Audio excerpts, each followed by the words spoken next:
Stress you out. Don't let it stress you out. You didn't let it. You done damn, man, I got fucked up. You done rearranged again, Chloe. Yeah, in my Okay, fashion. it's a studio now. Now that the show is over. The Okay. show is never over. The show is Right. never over. You mean that show is over? It's another show coming. I seen the casting announcement. Right. Don't even. The show ain't never over, and that's fine. I'm about to send my Book video. book and motherfucker. Right. Huh? Booked and blessed. Booked and blessed. I said I'm about to send my video in for my casting. Come on, I would love to have you. I'm gonna have to call for You know, Zoom for and Joy, I can definitely see you in a it's a translations production. complete original. I would love to be. I've been seeing the work that Chloe's been doing, and I was telling them that I've been a fan of you for a while, but we just haven't met in real life yet. But I've been seeing like the productions and everything that's going on, and I'm like, oh, I want to be a part of it, but I don't really. Joy do that shit. She just be acting shy for the people. I do be acting. I'm coming more out of my shell. Oh, you can't do the acting shy around me. Actually, you cannot do the acting shy around me. No, because if it won't for me working, if it won't for me starting to work and move and all that stuff, I would have been in the last one. I would have finished out like I was supposed to, but she was on my ass. Okay? No, project. Say no, sing. I was like, Lord. I smoke a lot of weed. Real serious though. I just need to be in the background, like I told y'all. Just let me work on the stage. Like that's what I'm working on right now. I'm working on my next film. You eased your way in there. Right. When you start talking about it, you eased your way in there. Because I got excited. Like being in that environment is so different and it's so like captivating. I was just in there like, do y'all know how talented y'all is in here? I don't think y'all recognize how fucking money is. And that's how I felt every day. Every fucking day. Then it was so much ass in the room, and it was so many niggas that could sing and dance and stuff. Then you could do hair, then you do makeup, then you make outfits. It's so good. I wish I would have been able to see that. It was a one-stop shop. Yeah, because the border was the bordering. Already know. Like I said on my podcast, it was a lot of ass. Same complexion. They need a new person because I ain't there, so you should go. Listen, because I've been really serious about my filmmaking work and directing work for the last coming up on 4 years. But this is something I've been wanting to do since middle school. So the next film that I'm working on is going to be my first film of me actually acting in the lead role. And I'm nervous because my memory is trash. Thank you. My memory is trash. I'm like, I'm gonna need somebody right there the entire time telling me. You just have to find. You have to find your way. First, you gotta stop thinking like that. True. I just know that it's going to be a really intense role because it's talking about me and my mom. So I had been running away from it. I actually had somebody else in the lead role, and I had to stop everything last year because last year was hell. So I picked it up this year, and I actually started reading through the script again over the last couple of days, and was like, "Yeah, you got to play this. You can't get somebody else to be like." We definitely should work together. I would love to work together. I like being a bridge. A bridge over scared waters. Right, over troubled. Over scared ass waters because ain't nothing troubled about it. Everything that you grown through, you grew through for a reason, and it was a beautiful experience, regardless of how much it fucking hurt, because it made a beautiful creation. And don't ever discount that. Ever. Yeah, for sure. And that's why when you hit and you said you wanted to be on, I was like, yup, because I was waiting for you. I was waiting for you at the door. At the door. Like, I love Joy, and I've never told Joy how I feel about her. So, hey, ladies night, we're about to do this. So I know Joy as a different name. I went to school with Joy, but I also understand the transition to Joy. And it was necessary, and it was beautiful. And I grew a lot with Joy, whether she realized it or not. Like, we had a similar story. We have a similar relationship with our mothers. Yeah. We've experienced similar relationships and romance and shit like that. Yep. But we some powerful, strong ass beings, and giving people their props and their little flowers on social media is one thing, but actually being able to say, I am fucking proud of you, bro. If nobody knew, if nobody paid attention, nobody was sitting back listening, I caught it all. I didn't say much because I wasn't in your immediate circle, but I was going through it too. So don't ever discount your voice. Don't ever discount your power, your worth, none of that. I was so proud when you broke free of shit and started doing your photo shoots and started talking your shit and writing your poems. I said, this there she go. That's what the fuck I'm talking about. Dead ass. Dead ass. I done sat in rooms and had conversations like, do y'all see her? The fuck? Because they didn't see you. You hear me? They didn't, but I did. And God did. Our being did. Yeah, our ancestors did. What? When I said they were standing behind you, like, let's go, baby. Let's go. Let's go. And we was running the same race and you didn't know. We didn't even know it, yeah. But we was doing it for real. And that's what peer pressure is about. That's the point of me having a full ladies panel and having a full men's panel separate. We are going to collaborate and do a joint situation. I have to see how I'm going to work that out because everybody is in different places. Yeah. Okay. However, I definitely want to do that. I want to have like a men versus women panel, like live in the studio, and then have like maybe 5 to 10 audience members. Yeah, because the reason I say versus is because, you know, we don't agree with them and they don't agree with us. We don't understand them and they don't understand us.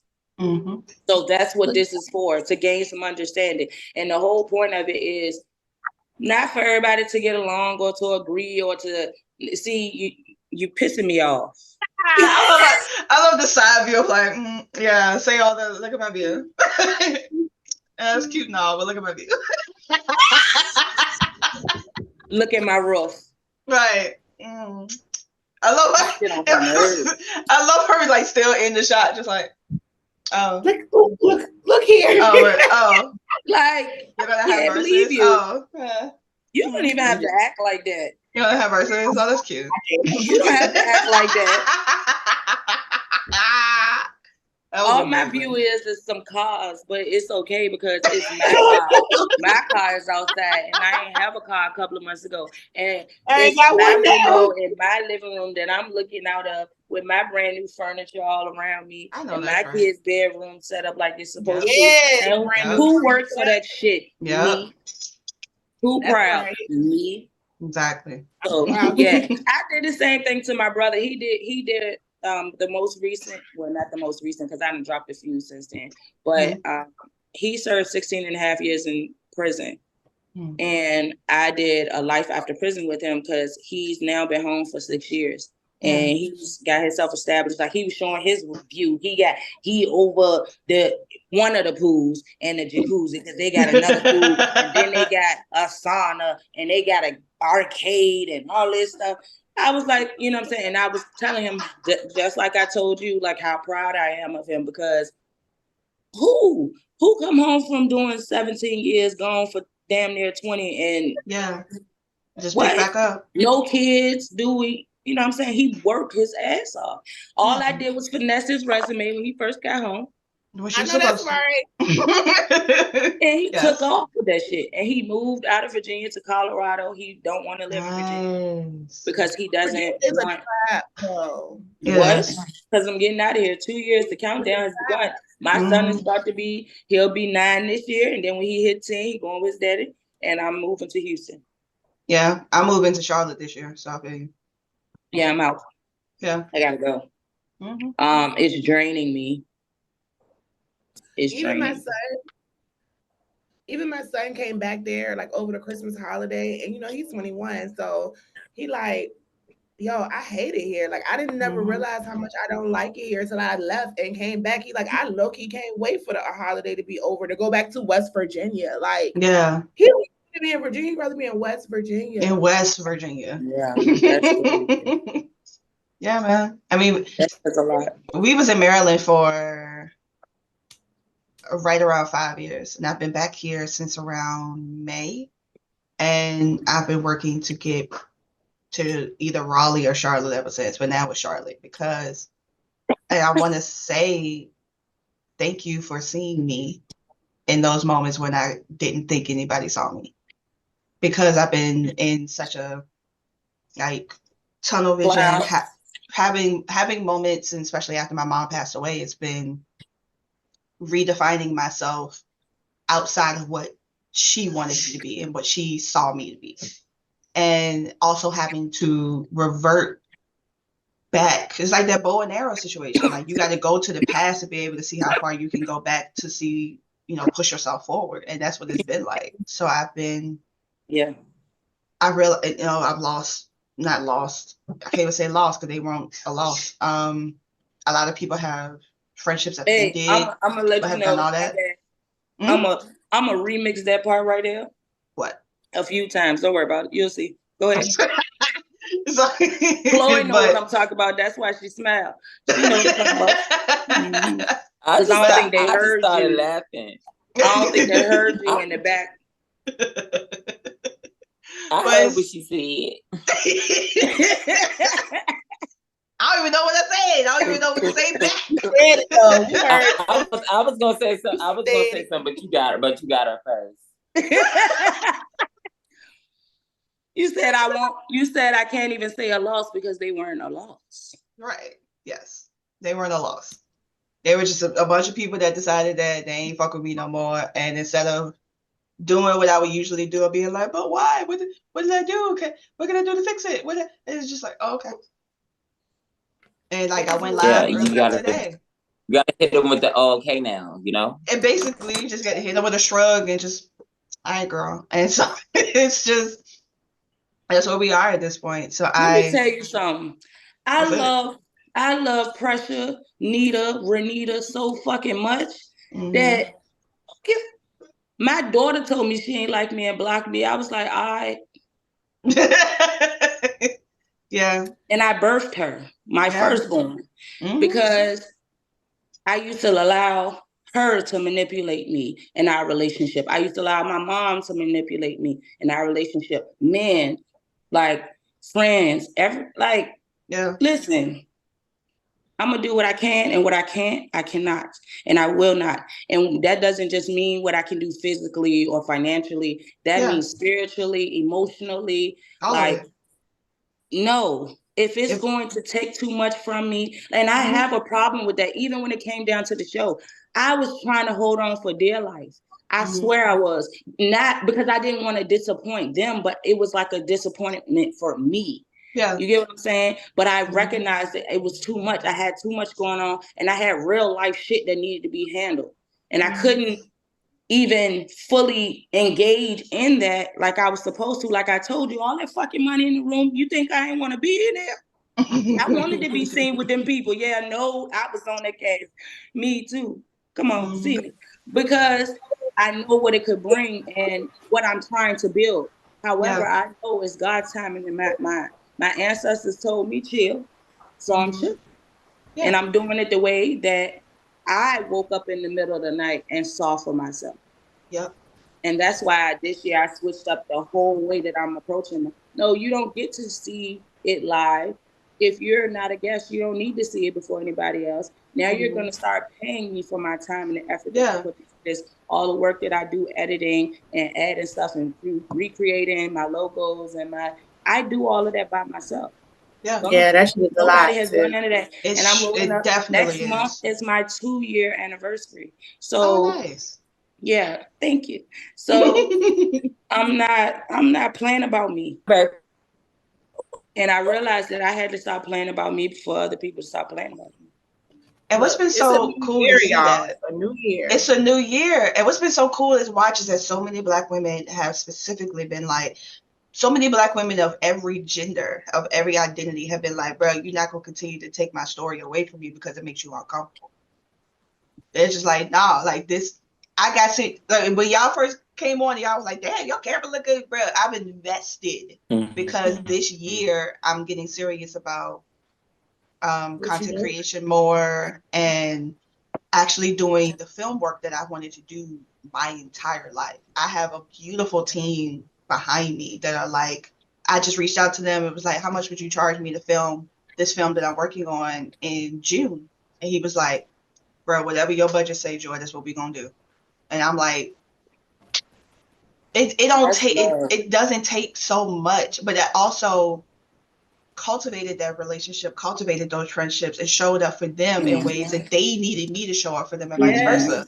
So it's reciprocal. It's reciprocal. Instead it's of it being one-sided. 2012. Exactly. Energy it's not currency. Energy is currency. It's like money to me. So like if I'm gonna have to run that one back too. Yeah. If I'm not benefiting, maybe you can't have it, but I'm gonna make sure that you're benefiting too. We're gonna both win. In this situation. But if I'm always losing and I'm always giving, baby, I can't do it. You gotta step over there. You gotta step over there and you gotta stay over there. And you can't like something happened in that way. Like a long time ago, I fought so hard not to be like my mom, that I became my mom. But I had to learn through me going through school for psychology and mental health and all of that stuff and going through my own therapy and stuff that what it was about my mom that I didn't like was she wasn't as nurturing as I am. Yeah. Our birthdays are 5 days apart. Yeah. But we have the people. same name, same birth month, all of that stuff. However, we are completely different. And she hated that about me. And she let it be known and shown. So when people in life later on showed me signs that they didn't like something about me, it was like, let me fix it. Let me change it. Let me mold it. Whatever it is, I can fix it. I related to what you said about that. Like, no. If you don't like it, leave. You ain't got to be around. That's just really what it is. Right. And that's why I work so hard to get in the space that I am now, because if you don't want to be around me, if I'm in your space, I can leave and go on my own. Or if you're in my space, you can leave and get out. Yeah. I'm an only child, yo. I am so content being by myself. Like it's just, and I'm an only child raised an only child. And so we could be in the same room together separately and have no problem. Like, they're 14, so there's always the thing of like, they're gonna be a 14-year-old, just make a bunch of noise for no reason. But I'm so content to be by myself because that's where I make the most noise for me. You can't come in there and take up space that I didn't give you, that I did not give you permission to have. Coming in here, I knew coming in here, all this good knowledge and shit here. It's the writer in me, man. I can't help it. It's the writer. It's just what I do.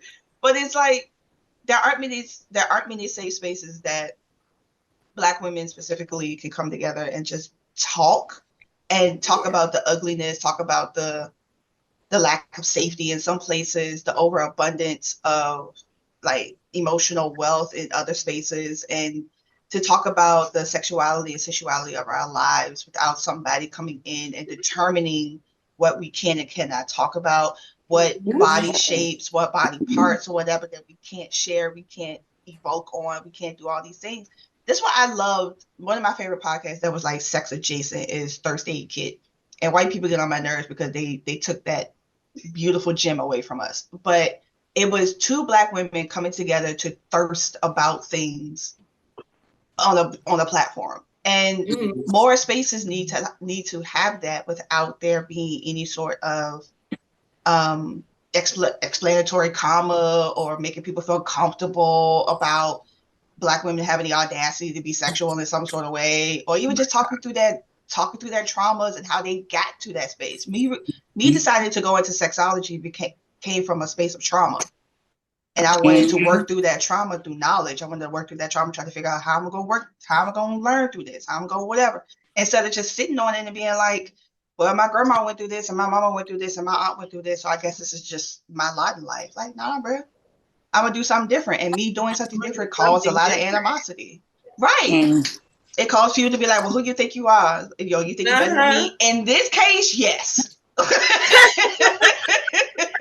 If that's how I gotta go, sure. Fuck it. So you think you're better than me because you want to heal and shit? I'll be better than bitch. you. That's exactly. Okay.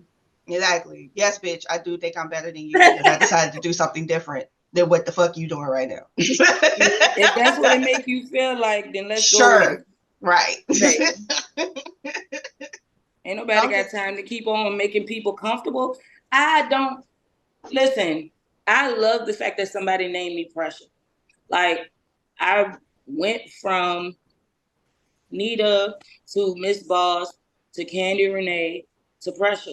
And Pressha really like explains every aspect of me. Like the person who named me that, she's like if you think about your grind, if you think about like your mental and like your intellect, if you think about how you go as far as your business and stuff and your goals and all of that and friendship, love, all of that, it's Pressha. Like you're not letting up. It's going to be uncomfortable. You're going to let it be known how you feel at all times.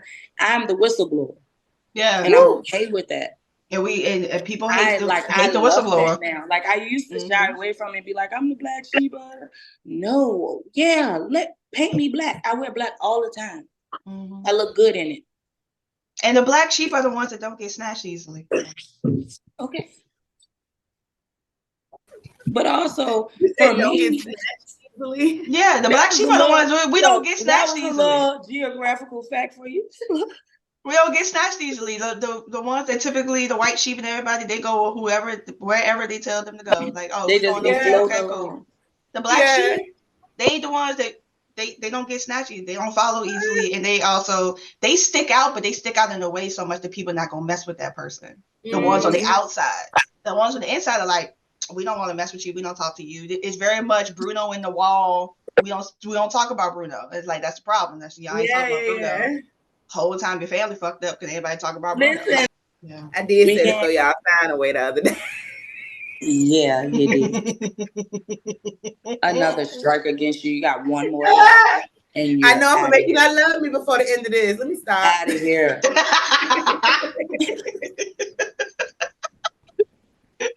No, but I just felt like, growing up and knowing that that's what everybody expected me to be, I played into it instead of me doing what was really naturally me.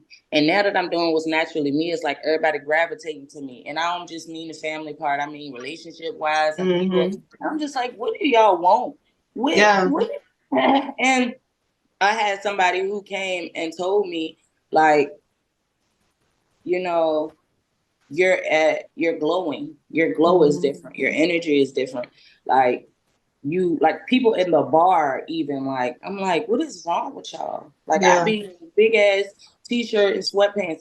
I mean, big ass hoodie and sweatpants at the bar working. Because I'm just not feeling it. And it just be staring. I'm like, what's wrong? Nothing. You just, I don't know. And I used to like shy away from that, and because I don't ever want to be cocky. Yeah. But the confidence is going like it's all right now. Y'all better relax. Y'all better relax. Cause y'all see. Oh, and then my divorce. I ain't gonna say it too loud because my child. But my divorce is finally final after 5 years of being. Girl, Oh, congratulations. the outfit that everybody lost their Congratulations. mind over yesterday was a celebration. Listen, Congratulations, child. seriously, Thank you. congratulations. I'm gonna just say you a Divorce bad is a for my blessing. life. But congratulations, child. Divorce is a blessing. The D is for divorce. Listen. Child. Someone should have bought 100. That you know the energy that comes with that. The people who are content. I'm not a content person at all. So I'm always going to be. Soon all of them gonna need jobs. No facts. No, the robots is replacing them. They really are. You And have to that's figure why out what's your place. Okay, you gotta figure out what you got. And in this day and time, if you ain't got no trade, it's over for you, baby. That's why I started getting. Over. That's why I started doing more tech work over the last couple of years. I'm like, you're not gonna replace me. Like ChatGPT is cute and all, but that bitch can't write like me. To figure out what it is. Hey, look, we got Shauna in the building. She's handling some business, but she is participating, so don't hold that up. But Shauna is a graphic designer by profession on her own. So that picture right there, she did that. Nice. And she also did my most recent logo for Pure Pressure. So you know what I'm saying? And I'm also wearing my homegirl's brand. I love Lusky. Y'all follow her on Instagram. Hi. This is one of her hats, the 1111 hat. I'm over here wrestling with these twins, y'all. Sunday night is crazy. I went and got me a bottle of wine, but I'm waiting to pop it open till they go to sleep. But that's why they're not going to sleep. If I pop back out, I will be back. You looking at it? Exactly. They was like, oh, mom's trying to have a good time. Oh, we can't have that. No. Relax. They can feel the energy. They can feel like I can see you about to do something that I can't be a part of. So right. So let me need all your attention right now. Right. I'm trying to hide in the bathroom, but I think I just heard somebody twist the doorknob. So yeah, they be pulling up. They do. Pull up and hop out. Mine is 14, so I'm just like, child. Listen, my oldest is 15, then I have 13 and 8. Lord Jesus, help me. 21 in the building. Yes, you don't look like you got anybody's 21 anything. You get what I'm saying? So when you say 21, I held it to myself. The fact that it's 70 degrees is chilly, and then it was the dropping of the view. Now you got the drop that you done, that you served your time. I'm still serving time. I don't care that you got bond. I don't give a damn, baby. You had to stop a long time ago. You kept going. You better another one. I almost had them all out the house. Stop. I mean, I didn't keep going. They kept going. That's their problem. Child, that's your problem. That was hostage, and they know they can't do it no other way. All of my kids' fathers are all smaller than me, all like $130. So they all knew I could ball them up, so they couldn't hold me hostage no other way other than getting me pregnant. My God, today. And I'm so not gonna hold serious. you. That is one of my greatest fears. I'm so serious. Y'all think it's a joke. Like my first baby daddy told me straight up, I got you pregnant so you can stop dancing. What? Oh no! See, one thing about it, I would have kept on dancing. Just to spite him with the baby. Until I start showing. Until they gotta get in the house. Even with the baby, 9 months up there. Like I'm doing this out of pure spite. And Shauna, you can share it, but only to women. Okay. Yeah, this is the ladies only panel. I want to tell you what happened. We don't need no masculine in here. You heard me? I want to tell y'all what happened to me today. Oh Lord, what happened, Lord? Yo, why these guys need to pour some more? God. Do I need to pour more? Yes. Okay, damn. I mean, maybe it's just me overthinking. I don't know, but so dude, I've been knowing him for a while. We had went out years ago, but then I didn't hear from him no more. He got back with his ex. I just left it alone. Over the years, he been trying to flirt and giving me compliments or whatever, but I just never really paid it any mind because I figured if he was single, he would just ask me out again instead of thinking I'm supposed to read his mind. So the other day he hit me up like, "Oh, I want to take you out. I've been feeling you for so long. I've been wanting you for a while. I'm intrigued by you. Yada yada yada." Went on a date. The date was great, right? Everything was cool. I left our date. He said he was going home to go to bed. It's 9 o'clock. I went out with my friends. I hadn't been out in a while. I wanted to go party with my friends. Stayed out till 4 a.m. Texting when I got home. The next day, I barely heard from him. He was acting weird. So I went out Saturday night, went and had a couple glasses of wine and dinner with my homegirl. Today, he gonna tell me, "Oh, so you go out every weekend? Do you go out all the time?" And I was like, well, I hadn't been out for a while, but I mean, I'm single and I was sitting in my house. You didn't invite me over, so yes, I did go have dinner with my friends and wine. Like, what's the problem? Why this man gonna say, well, I need to find somebody more compatible? Okay, we'll go back with the lady that was doing good before then. But who is he dating that doesn't leave the house? Like, I'm no, believe it or not, there are a lot of men like that. Like me going to bartending, I had the person that I was talking to then tell me he wanted me to go back to working from home because everybody didn't need to see me every day. What? Yeah, it's mad. Insecure guys. That's exactly what it is. It's mad insecurity. But you know what's so crazy? I really did like him, so I feel some type of way. I'm like, hey, listen, that post. Like, hey, listen. Let's talk about this story post. Why you want to talk about it? Because is that the same person that sent you that fucking message? No, that's my. Because that's my. No, me and this dude ain't get down yet. But what do you think about that message I got? I think that was disrespectful as fuck. Yeah, it was. He's weird. And it's like, who is you talking to? So, can you enlighten the ladies? Because everybody, of course, didn't see the message. If you don't mind, sharing. And it really does irritate me because I ain't gonna lie, like I was ready to like let him come over so we can get it on and shit. You know what I'm saying? But then I was like, this nigga's mad disrespectful. He was like, why are you making a post that you're single? Are you trying to summon all your old hoes when you know you still gonna be fucking me? I was like, I didn't even know what to say. Yes, I am. I tell you, I was speechless. Yes, I am. And I said, that's what the dark feminine. She be right here. She be like, say it. Yeah, bro. Say it. You know what you want to say. Say that shit though. I swear. Yeah, you have to. You have to. I am. You feel so much better. And the reaction, you truly do. They be making me come on myself. Like I love it. Like, oh, you mad like that? Did you? I don't give a fuck. I really don't. But now I don't know what to do because I don't want to prove him right. Like I just can't stand on business. No. Like I'm supposed to be mad at him. Baby, that's not your business to stand on. That's his. Okay, so this is the thing. That ain't your business. Is the thing. You telling him telling you that is basically telling you that he knows he has unlimited access to you. Mm-hmm. I don't like that. Yeah, exactly. So if you don't like that, that's what you're standing on. Yeah, you're standing on. This is not what I'm cut from. You're way beyond that. You are college educated, aka fucking businesswoman, mother of how many? Like, stop fucking playing. Yeah.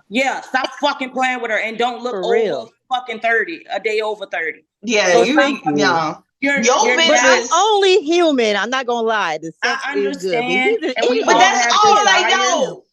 Dick is abundant and of low value. I promise you. I actually hate most of them. Like, I be trying to find rollback. You can count on it being a rollback. It's always gonna be on sale. It's always gonna be a girl, and you can buy that Fashion Nova right now. She got its own supply. Like, girl, and they text you just like she and Fashion Nova do. Don't worry about it. People will text you about it right now. Right. You can get a discount code exactly. Like, girl, it's not worth it. No more fuck boys to 666. No, exactly. 33686868. How, like, girl, no. Like, yeah, the dick might be good. It might be all this and all this, but at what cost? I don't feel like having to find a whole another one. That's the problem. Like, there's another one. Girl, another one on the way in like 15 minutes. They like buses. For the good dick is a problem. Yes. Yes. The interview problem. I just don't like new dick. I mean, but it's at this point, it's like, at what cost do you really want to put yourself out there to have to deal with somebody who is going to do that? For your own dignity, for your own respect. The question is, how do you feel about you? You feel like that about you because if you open your legs to him again, that's what you're saying. I'm not going to play cards with you. And you know I love I feel you. stupid. I feel like an idiot. Exactly. Yeah. You cannot. So you don't want to keep waking up and missing that I'm same telling feeling you, of being an idiot every day just because the dick was good. Because you're gonna be mad at exactly. yourself. Let me share As something with soon as you get that nut, you're gonna be mad as fuck at just to let you know where I'm Exactly. coming from. Just to let you know where I'm coming from because I'm coming from the same place. I'm toxic or something because it like low key turned me on. I mean, So you maybe can. something's wrong with me or something. I don't We know. have The ladies, toxicity, right? It's Like, nothing. Might It's be we can something be a nothing. little wrong. bit of both. Right, and it's That you need nothing to hear. wrong with you per se. It's nothing wrong, but you got to it's hear nothing. that. Yeah, and you got to work through that, and you got to put that in a place where it is You got to valuable figure and you out can use what it. Because you that like, feeling stems from.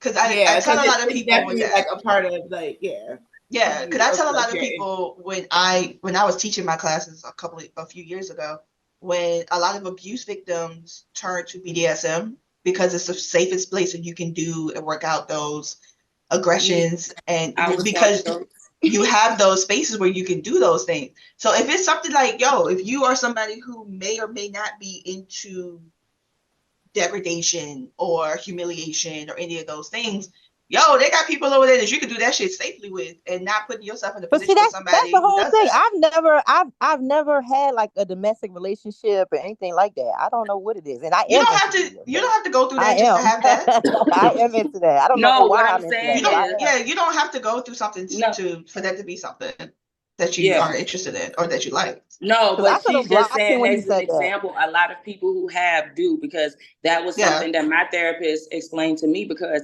I had to be referred to a sex therapist because I thought something was wrong with me. Like I used to want aggression. Like people be trying to make love and I'd be like, hey, bruh. Hey, you got to do certain stuff. You know what I'm saying? That's the thing. They I would look am at the me like, aggressor. what's wrong with you? Like, I'm trying to love on you. And I'm like, fuck me. I'm the aggressor. I'm the one that's, and I think it's because like low key, I kind of hate men. Like, I really do be wanting to beat their ass, like for real. I don't know what it is. Like they have driven me to the You point might be where a I don't dominant like. at heart because I'm a dominant. But see, I was think gonna I say am. it kind of seemed like it maybe switch. stem from like a little trauma or something. Yeah. Like it's Right. You know what I'm saying? You need to work through. Well, the trauma is being dogged out. I was cheated on by my husband in 10 years. I was played. I've been cheated on so many times. I never cheated on any of them. I've been played. I've been lied to. Like all kind of games. I never had a guy like beat me up physically, but mentally, emotionally, I have been dragged. And that's still it's still abuse. The same, baby. That's what we're trying to still abuse. I was in a relationship with a guy that did that shit, like was like the narcissist and all that shit. And I actually told him at the end, like, I was in a physically abusive relationship. I would rather do that than anybody beat my feelings just up go like ahead that and beat my ass. like that. Just go ahead and beat like, my no, ass. let's just fight and it be over. You know what I'm saying? But like the mental abuse and emotional abuse, like I can't. It's too much. Yeah, I've been in relationships where I was mentally, emotionally, sexually, financially abused, and it is a completely different monster because you have no quote unquote proof to show that you are being abused. If a guy hits you, it's like, okay, I'm just gonna leave. I'm just gonna walk out on it. Girl, but when it's like verbal and mental abuse, it's you can make excuses. Y'all can talk it out. The fucking trauma. And for a man to come to me and say, well, you dealt with niggas for 5 years that put their hands on you. So what I do, I ain't putting my hands on you, so you should be all right. I ain't doing nothing to you for real. Because I'm not doing that. You know what I'm saying? Right. Like, but it's even why worse. You don't tell people that shit. It's That's even worse. It's even worse when it's like mental abuse. Yeah. And like playing with my head, gaslighting me, especially when you know how strong and how it's like you be like, how the fuck did I allow this shit to happen? You trying to break a bit. Right. And you exactly. You don't know that's happening until you've already gotten into that space, because it comes from, when it comes to all like that type of abuse, a good chunk of people that are causing the abuse, a lot of them don't know they're doing it. They're just acting out what people have done to them. And then you have the small contingency of people who actively know I'm going to keep like saying little things, breaking you down in this way, doing this, doing that, Yes. so that I can get you to where I want you to be, so that once all of this is done, you are turned every which way but loose. But you ain't blaming me. You blaming you. Mhm. And Right. that's where they like to get you to. And then they walk away to find their new supply, do the exact same shit, and be child. like, oh yeah, all my exes was Ooh, crazy. child. That's Okay, so Yep. okay, y'all. Have y'all ever went through that what she just described with my somebody? last relationship. And then Yes. you watch, and then my ex-husband, and then you watch somebody else think they want a prize, but you're watching the same script that Yep. you went through. Mm-hmm. Yeah, And it's like, then I you wanna- try to warn the person, I but want they to don't tell believe her so you. No, bad. you got a prize, baby. You got a prize. Hold I'm on. not warning you. I want to tell her so bad. I did try to warn the person. However, when I reached out to her when I first found out they were dating, because they tried to hide it from me. You gotta tell me that offline. So, well, shit. he kind of hid it. He hid it from me. He had been talking. We were friends. He had been talking to me about other girls he had been dating before her and all that, asking me for advice. And then he started asking me questions about the perfume I had on. And then he went and told me he bought it for the girl he was dating. And I was no, like, he what? didn't. And then he was like, this is how he presented it. This is how he told Right, me. it's giving single white female. And I don't like This is Yes. no. This is how it was presented. He was like, "Hey, you said you got that stuff from that lotion from Bath and Body Works, so I ordered it for the girl that I'm dating. That seen they had a sale. Do you want some?" What? He gaslighting. He's playing I mental don't head like games. that. Gymnastics. Stop playing Did the mental girl gymnastics is the with girl this in at the this time? is the girl in the room with us right now? Like, Mind did you- she actually exist? Right. I'm about to say she probably don't even exist. Listen, okay, so mind you, at this time I did not know who the girl was. Okay, I'm thinking it's one of the girls he had been talking to me about. I'm just saying, like, why would you buy the girl you date now what your ex-wife's wearing? You know what I'm saying? So anyway, then I'm like, move on from that. Then my son come home and tell me that he was at Miss such and such house. It still didn't click in my head that this was a such and such that I went to high school with. So I know her too. Yes. It's the same girl. It's the same girl.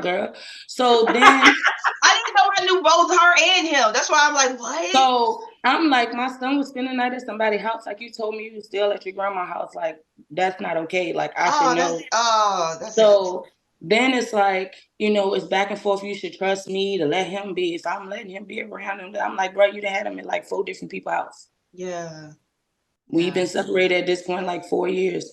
You just been popping out everywhere. Yeah, I don't like that.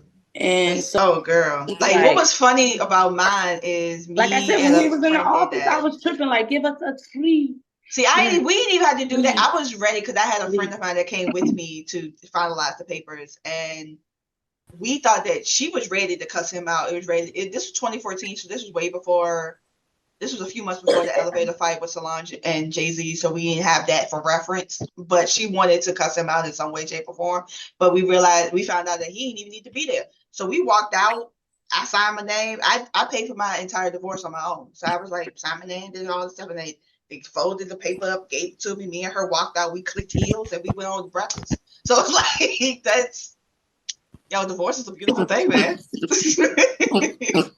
It is a beautiful thing. So I'm happy for you. I appreciate it because I'm about to this is the thing. I popped out, what I'm saying, real cute yesterday. A little extra on purpose. But I'm going back in my shell, back in my bubble. Like, I made a little post, like, I need y'all to relax. Everybody calm down.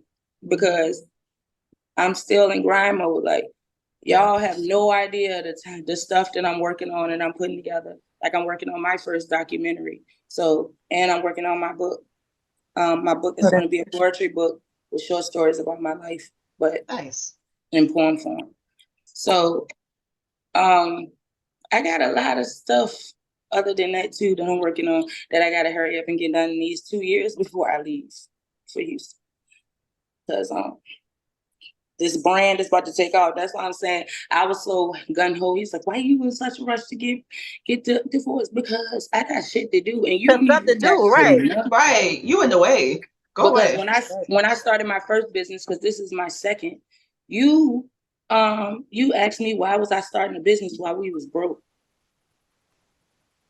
What? That's the whole point, nigga. To make some money. Uh-huh. And then when I started making money off my business, then you like, oh, let me buy you a desk for you to, and storage for your products and stuff. Mm-hmm. So now I'm good. I'll get on my own. Right. I don't want to interrupt. I'm getting ready to jump in the shower, but I definitely want to come to the podcast. For that? Huh? Now I gotta edit that out.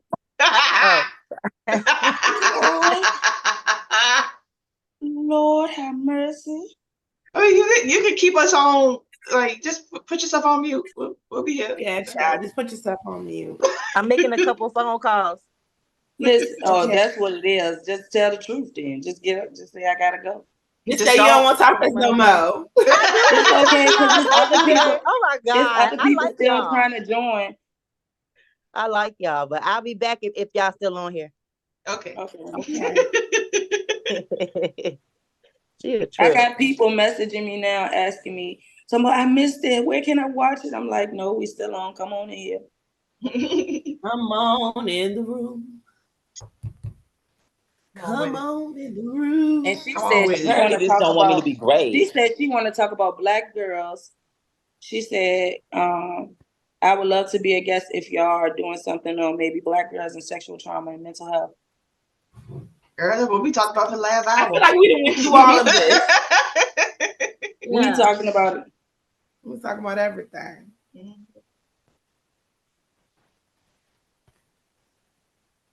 Silence.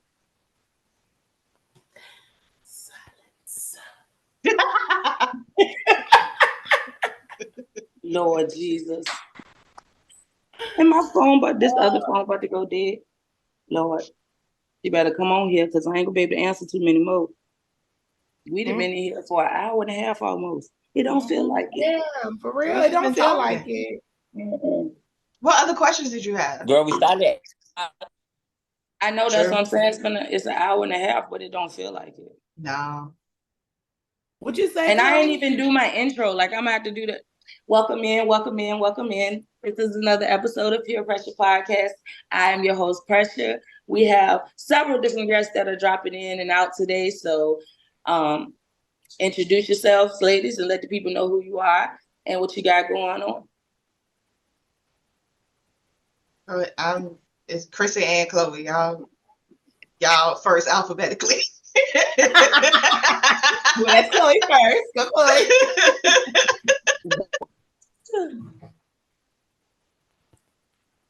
I am Chloe. You can't hear you. You can't hear me? It's going in and out. In and out, though. This thing won't let me be great. Your phone is really go, like disrespecting you. I don't appreciate it. I'm Chloe. I do a lot. Hit me up. What's up?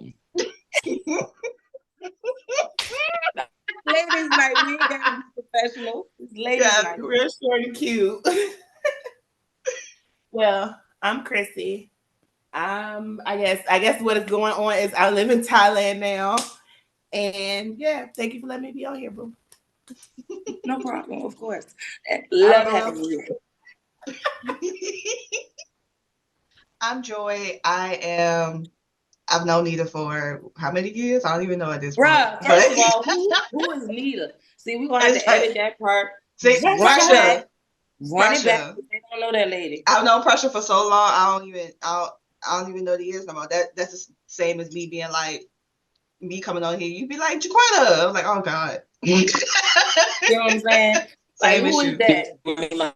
See, you notice how I said I know Joy by a different name. I ain't just drop your shit. You just exactly. I don't know. But you said Nita at first, and I was like, oh shit, okay. Because that part is being edited out. Okay, my bad. So all right, starting over in 3, 2, 1. And screw, chop, and screw. And action. All right, I'm Joy. I have known Pressha for like 20 years at this point. But I'm a writer, filmmaker, practicing sexologist. I just be doing stuff, and I'm just happy to be here. I haven't had a talk like this in a long time, so I'm really happy to be here. I love it. So many great energies. Chloe. Hey, hear me? Okay. Yeah, we can hear you some. You You moving a little robotic still. They player hating. I don't like it. Why they player hating? Why they hating? I don't know what's on. Yeah, like I don't know either. Yeah, they dial up ass internet. What are they doing in there? No, I think it's where she lives because I don't ever have no service when I live in the basement. Basically, Rap City, the basement. I didn't.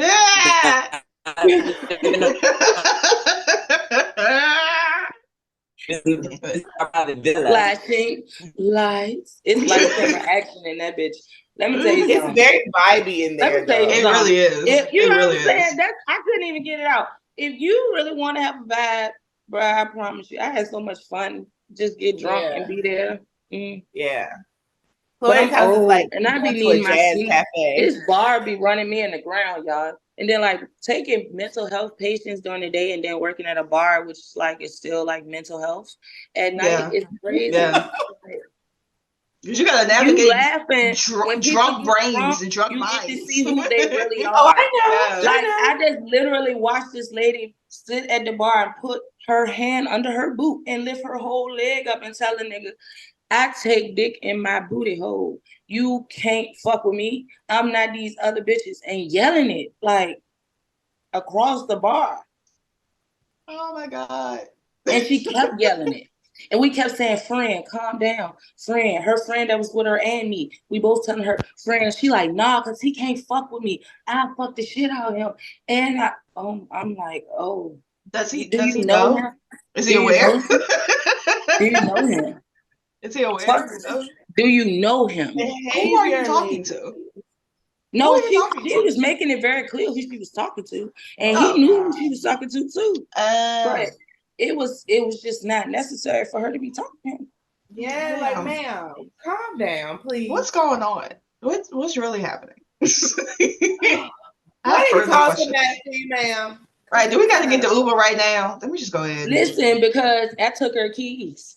Like, I'm that bartender. I'm not going. I can't. Well, that's good. And the thing about it is, I was inebriated, and she made me sober up. Like, wait a minute now. It's getting a little out of hand in here. Like, relax. Hey, girl, what's going on? Stop. But like I said, like, everybody calm down.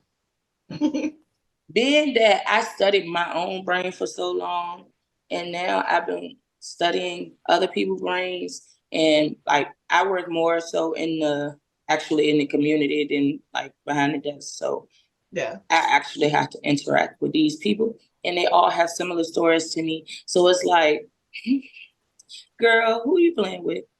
That's how I feel a lot of times talking to clients. Like, girl, please, I said that shit too. Like, you feel like you get mom. Okay, but it's funny because we all work in mental health. Because I was working in mental health too before I left. But I think it's funny. Like a lot of times I get clients that like mirror me, and they mirror like the worst parts of me. Like it'd be like the shit that I be trying to work on and fix, and I'll get a client and I'm telling them exactly how to fix their shit, but then I don't do it. Like it'd be so bad. It's like, oh, you're just a little unorganized. You know what I'm saying? You just need a little motivation. Try these things. And it's like, baby, do you try them things? So like now here it's like I can focus on me. So I like have time to try all the shit that I've been telling my clients for years to try, like, because now it's focused on me. Ain't nobody else here to tell me to do it. So if I don't do it, don't nobody know.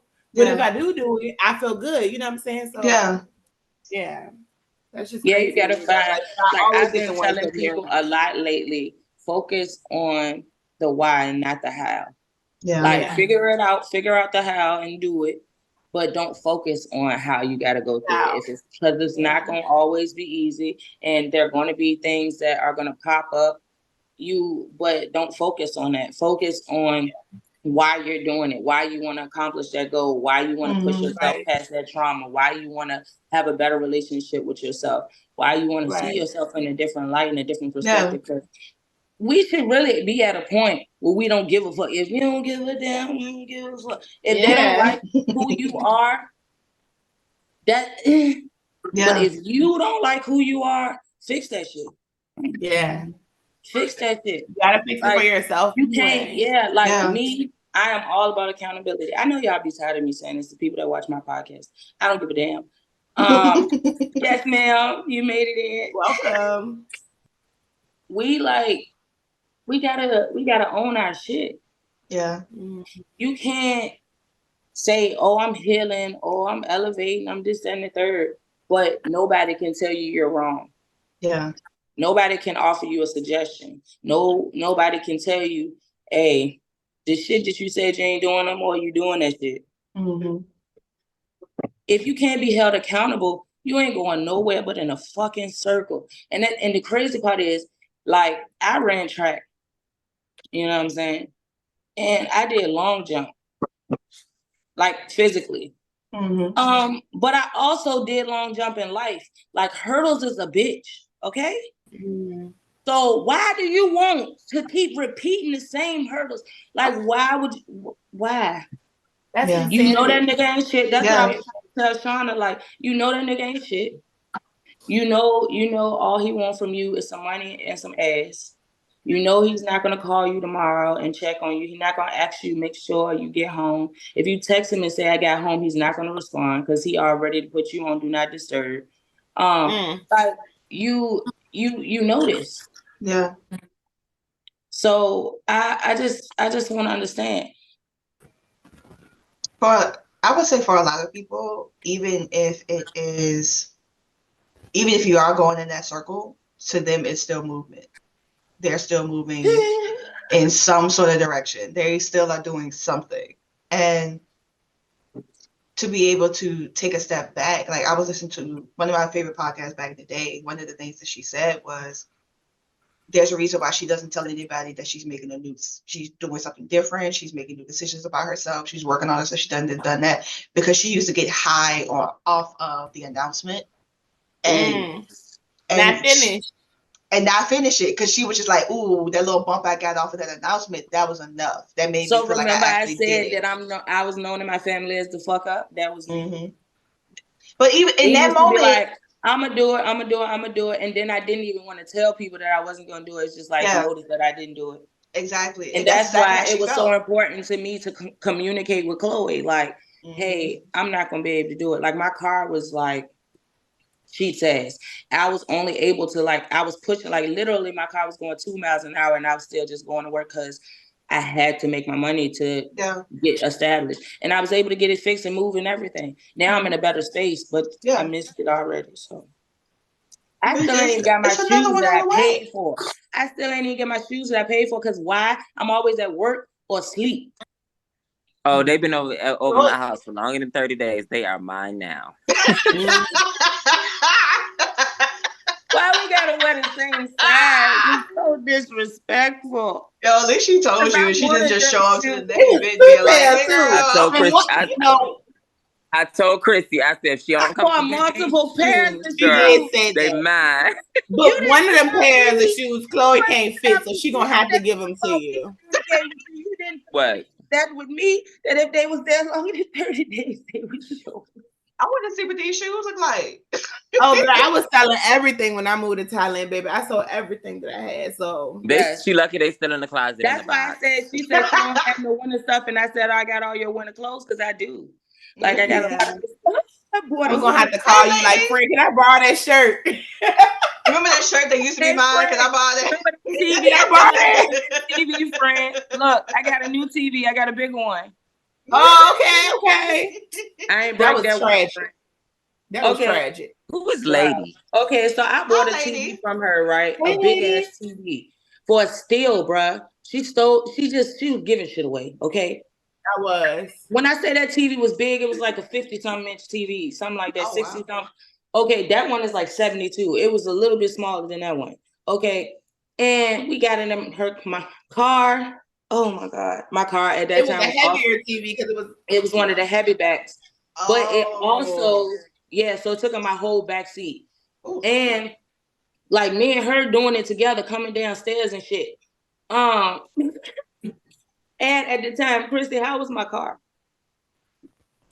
Yeah, her car was breaking down and stuff. I think it broke down on the way in, on the way back. But the thing is, you made it. You Water know, in my You made car. it. She didn't make it. She didn't I make did. it. Okay, so I made it all the way home, and I carried the TV upstairs by myself. That was the problem because I told you not to do that. That Because the bitch was heavy. And then I got the TV in the house and plugged it up, and the screen was completely shattered. Golly. Never even got to watch a program. What shattered it? I don't know. She don't know. It could have been in the back seat. It could have been her bumping it. I know she had to bump it if she carried that bitch by herself because it was too heavy. It was too heavy. No, I kept taking breaks. I really did. I was super careful. I think it was in the I car. don't give a damn. It might have been all the picking up and putting down. this lady person writing me. Lady, she remembers because they know Okay, so they so know me from Joy, do you know who Lady is? I don't think. Okay, you know her by her real name, Vonda. Can y'all hear I'm me? not gonna say her government. Can you hear me? From 7-Eleven. Not from 7-Eleven. She called out your whole shit. Like, oh, hardwood, bitch. So that's why I'm like. She said I'm coming. That's I'm like, I'm like, you saying Come on that now, 7-Eleven on and then you hardwood. just That's not cut my that mama part house. out. Hold on. Known me for a long time. Can y'all hear me? Yeah, we can hear you. Y'all can hear me? Yeah. Chloe, I used to drive a purple car. That said the Intimidator on the side. And you and your mom used to come in all the time. Hey, girl. I told y'all, like this? in the fridge, I know a lot of people. That's all you had to say was a girl, the car with the Intimidator. That's it. Listen. Hey, Joey. Hey. Hi, Christy. I don't know you, but hey, everybody. Hi, y'all.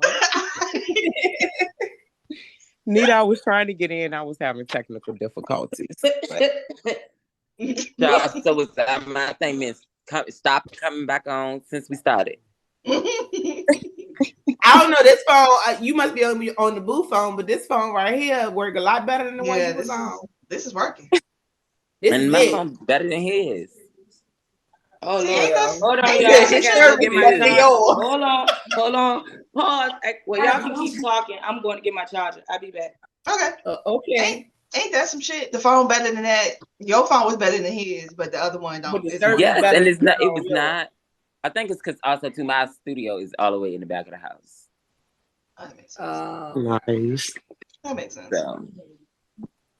Because I was trying to be in there with my light and stuff. Right, he was like trying to give a vibe and everything, and the studio was like, nah. Had the mannequin in the background. No. I was trying to be outside with my vibe, but my computer was going dead, so I had to come in. It worked. It was working good too when I walked to the stuff while I was on here with y'all. Yeah. Where are you that you can go outside? Hold on, I gotta send somebody the link. Oh my gosh. Okay. What's the weather? I live in What's the weather Thailand there? now. I freaking love it. It's like 80 something. Oh, I'm jealous. Okay. I can't even talk about it because Pressha gonna put me off this No, bitch. show her the view. Show her. No, she already did. Me. Like you did us. I went for snow, but I'll either take snow or either that weather. So you are lucky. Baby, I beat seasonal depression this year. Yes. All you gotta do is change the location. No, just take a 17-hour flight. That's all you gotta do. 17. I would have loved 17. That shit was 24 hours, honey. 17, baby Jesus. Golly. Yeah, it was a 15-hour one and then a 6-hour one. So 21. Golly.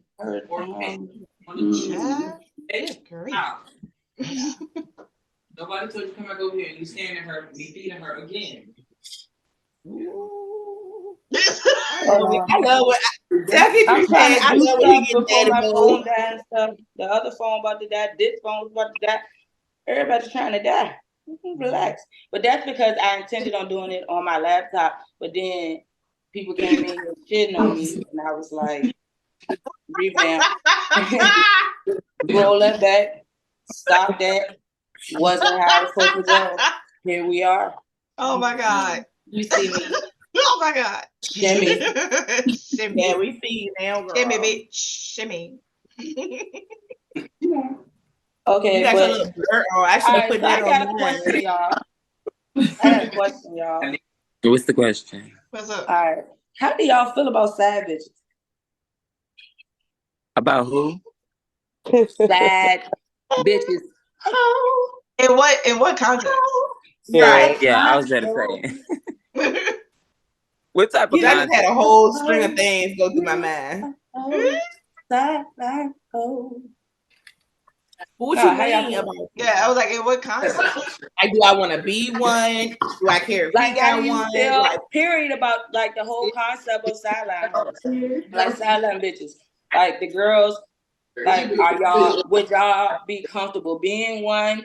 Like, do you have animosity towards the side woman in situations? You know, if you're cheated on, like, can you relate or understand why they're comfortable in that space? That's like, crazy because I just above. had this conversation with somebody.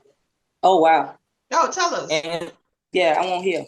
And so, like, I've never, thank God, I've never been in a situation where I had to be or deal with a side person. But I was explaining like my view on, I don't think it's their fault. Like, they can't be the blame. Like, be the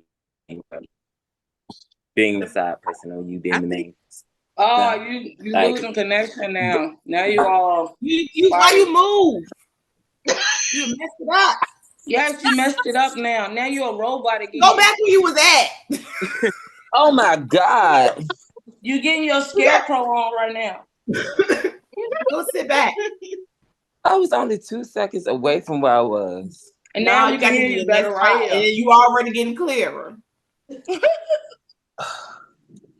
I just feel like I'm on my own TV show right now because I'm talking to y'all. Everybody, they looking at me. But now we can hear you. Nah, because your phone about to die, so I can't use the headphone. I mean, and that's fine. You can branch off and make your own TV show. It's fine. Oh, those, yeah. I just need to be the first guest. Look, give me them. Come on, give me them so I can finish my story. Now you don't know where they at. See? I think I have a different view, so I just want to let y'all. So yeah, after like that, side chicks wise, like it's not that far. Like they explain that like being the side chick and knowing that you're the side chick or knowing that somebody got something going on is where the issue truly transpires between the two females. But I just feel like if the loyalty between whoever you're with was never tampered, y'all would have never had that issue. So it's really no issue between the person, like between the other you and that other person. Like the issue is really between you and your partner or whoever you're dealing with at that moment. That's who made you the problem. Whether they're disrespectful about it or whether they're calm or whether they're, oh, I didn't know, whether they do know. Like it's the person that you're with, fact and point, that they have caused you to feel some type of way because this person don't owe you no loyalty. Whether they know that they were in a relationship or not, they don't owe you no loyalty. That's tough. That's and my opinion. opinion. I agree with what you're saying. I understand being upset or being I have been on both it. sides, so I understand it. I've actually been the side person, but I've always ended up being a side person because somebody lied to me. I've never gone in a situation knowing that a person had a person and been like, oh, okay, I'm cool with being over here because I'm too dominant for that shit. Like, what? She gonna know I'm here. I'm going to be around for holidays. I'm going to be, you know what I'm saying, in your bed. I'm going to have stuff at your house, all that stuff. And then it's like later on, I'm told after I've already been involved, hey, I really got a main jank that I've been with for this time, whatever. And it's just like, then when I cut niggas off, because I used to like linger, you know what I'm saying? Because it would be hard. Now it's like, oh, you lied to me. And then like I had somebody tell me, he was like, you really could just cut me off like that. And I'm like, he was like, you know, I really was thinking about it. Like, and if it was a different time, like I would want to give us a shot. I said, hey, do you think I would wife you knowing that you a cheater? Like, do you really think that I would set myself up for that shit? Yeah. Like, come on now. And then if you cheat on me, then I'm supposed to be like, well, I knew that. Like, that's the only thing I can fucking say. If I'm mad at anybody, to be myself. Why would I want to torture myself? And then this is also a thing. I don't share my story with everybody anymore.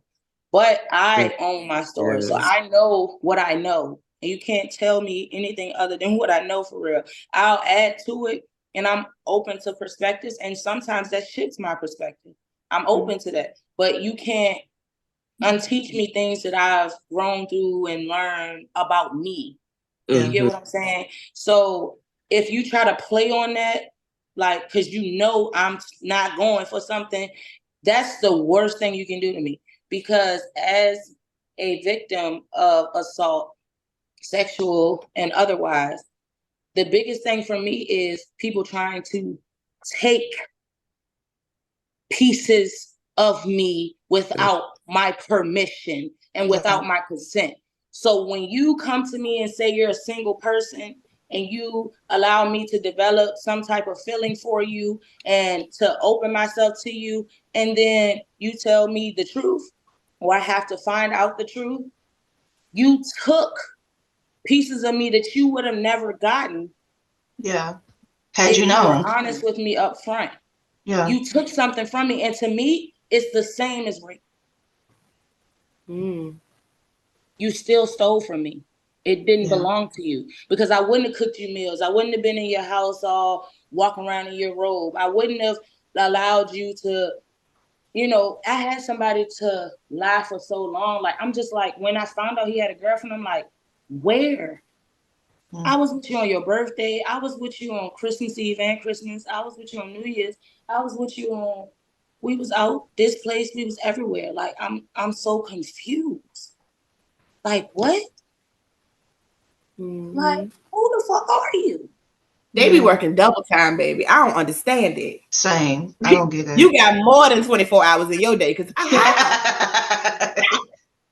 like, that's the thing I don't understand either. I think when it comes to side people, it mostly, I think it comes down to deciding to decenter cis men specifically, because you wouldn't have the side bitch, side girl, whatever. Barbara wouldn't be having to call Shirley if the nigga that's involved, the person that's at the center of that, wasn't getting so much excitement off of screwing over so many other people.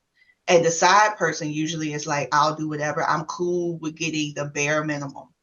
And they keep that person around as long as possible so they can continue being the bare minimum. And it's just like, whenever it has happened to me, it always makes me feel like, that's what you think of me? Yeah. Like, you think that's what, boy? Like, it's like, oh, you don't know who I am. That's how I feel. Like, you don't get the fuck on. You one of them. You don't get the fuck on. You just like the niggas that I actually was in 4 relationships with. Y'all didn't get it. And I wish more people was open, because I'm open to polyamory solely from the perspective of, I've been single for 6 years. I have been divorced for 10. I was in relationships since my marriage ended, all that stuff. But I am very much Whoopi Goldberg. I don't like nobody in my house. So even if I were to get into another relationship, we got to live separately. And if we can't live separately, we're going to have our own rooms. Because I enjoy my own space, my own personhood way too much to try to share it with somebody who's going to try to usurp any of that energy from me. Because if you are coming into any sort of connection with me, you got to beat me out for my attention. I've been with me way too long. So you got it's me being with you. Them pictures y'all be going crazy over. Please understand. Just like y'all be watching that video over and over again. Bruh, you know how many times I watched it first? Let me tell you something, Joy. You like my spirit person, because that's why I was saying I feel like my take on it is a little bit different, right? Yeah. So I just feel like, can you afford to have two bitches? First of all, let's talk about that, okay? And let's talk about how Cardi was talking about how the U.S. like U.S. acting like they can afford two bitches. See the gems, you hear them? They go to gems. If you can't afford it, I don't even want to fucking talk about it. First, what are we talking about? Okay, what are we doing? But and then it's also what you said, Pressha. Like, you know what I'm saying? Don't take my choice from me. If I know about it and I can be okay with it, and we in some like poly shit, that's different. We agreed on that, but it's gonna be open on this end too, not just your end, baby. Yeah, you know what I'm saying? Like, they can't handle that. They can't though. They can't. We can't. Because I tried that with somebody recently, and it's like as soon as he found out I was texting somebody, and it happened to be somebody he knew, woo child. I didn't know y'all knew I don't even gotta be having sex with that person. I might just enjoy their energy. Y'all knew each other over 20 years ago in high school. I didn't know y'all knew each other. And also, you told me you didn't want a commitment. So that means you don't want a commitment. That means we dating people, right? Because I ain't have sex with other people. Other people. Yeah, like and then it was like, so no, you can act like you don't know if you want to, but you knew what it was. No, I didn't. Sway. We didn't communicate any of that. You know that thing where two people are talking, there's a dialogue, and both words are coming out to other people. That's communication. That's a conversation. What I knew we didn't have that. What you want me to do? You thought I was like one of them slow green women who didn't understand the concept of when this man says he doesn't want a relationship. What he's really saying is, I'm not going to commit to you yet, but I want you to commit. Like, you still need to act like my girlfriend while I do what the fuck I want to do. Yeah. And I think he didn't understand that that's not what Pressha is in her journey. No. That dark feminine ate his ass up and still is. Because how are you following me months after I blocked you off my phone? What you looking for? And then you don't look at my story because it's obvious that you're here, but you followed me. So I know you're here. You're watching whatever I post on my page. Like, why? Like, hey, your ass on. Stop trying to suck energy from me. You're not getting I wish more people were okay with venturing out into spaces where it's out of the norm. Because like a lot of people love to say, oh, I'm polyamorous, I'm into BDSM, I'm into like no, baby, that's you need to go talk to the lady. That is different than you actually being interested in something. Like when Shauna was talking about stuff. And listen, being okay with those things. And if you were able to have those conversations, they can be super uncomfortable because you got to dig deep into the, hey, I think I got issues. I think the reason why I like to be spanked is because my mama used to beat me all the time. That's weird. But if you dig deeper into that, go past the uncomfortableness of it, you can find something else that's different there. Instead of dragging people through all the bullshit because you don't want to evolve, and having all these side people all over the place because you can't just stand in who you are, because you can't be by your damn self, because you even in that space annoy yourself. You don't like you. You annoy yourself, so you want to just project you onto other people. It's you haven't accepted who you are yet. And leave us out of it. Please leave other people out of it. If that's what you want to do, if you want to alone, if that's the space that you want to be in, leave other people. Stop trying to collect people. And this is another thing. I'm gonna go ahead and Pokemon. This. You can't just be out here trying to collect people. Y'all can believe what y'all want to believe. You know what I'm saying? Y'all guys, they be coming to me talking about, oh, you got the Erykah Badu energy and all that stuff. Believe everything. For real. Believe it. Really that. Like, that's why I really wanted to wear this hat today, because it says protected by forces unseen. Y'all have no idea how many dreams I be having and how many times I get woken up out of my sleep about stuff that y'all be trying to call yourselves doing behind my back. If we've exchanged that energy sexually, please understand, I know when it happened. Even if I don't address it, I don't say nothing, I feel it. Huh? I said, while you're saying that, I have a question. What's up? So on the outskirts of being able to feel that energy after that, right? It's like, how what do you do to get rid of the energy or the connection or the flow of mannerisms that still come? Like you might have met with somebody Mm. now, and you're like, oh, I just had this, whatever you want to call it, and so it's like, how do you find yourself like disconnected from what and who you feel like has hurt you to feel like every time that it occurs that it's the same thing? So for me, that's a loaded question. And the reason is because it's different for everybody. You got to figure out what your triggers are. Like for me, it's communication. Like I can see you out in public and it don't bother me. But you having access, like when he followed me, that's a trigger. So I had already blocked you. I didn't, the way that our pages were, because we have had a toxic situation and we had blocked and unblocked each other so much, Instagram wouldn't even let us find our pages. So I couldn't block him when I blocked him off my phone. So when I saw him follow me, it was like, first of all, how did you find my page? Because it wouldn't let me find yours to block you. And second of all, why are you following me? So mine is communication. I don't want you to be able to see me. I don't want you to see what I got going on. I don't want nobody telling you what I got going on. I put I remove my presence because my presence is a present. That's the thing that I really had to learn because I didn't always feel that way. I always felt like I had to, like I said, bend and move and maneuver to try to make it more comfortable for other people, even if that meant that I was uncomfortable. So you got to find out, like, when it comes to those energies and those times when you find, like if it's people coming to bring it to you, hey, I don't want to hear about that. And then if you have to say that again, then you got to make the choice to cut them people off too, because they're not respecting your boundaries. When it comes, if it's just you, just knowing, like you can feel it, like then you need to center yourself. You got to tap into what you believe, like pray about it, write about it, whatever it is that you do, and release it. That doesn't belong to me. Yeah. Like that doesn't, I don't want that. That don't belong to me. Like my thing, I realized with writing, because I am a writer and I'm a poet, and I fully accept that now. Mhm. I've been writing books since I was in elementary school, like literally published and stuff, like in the library in my elementary school. So I stepped away from that because I lost my child. Like I lost all the things that used to make me happy for a long time, like all the things that made me me.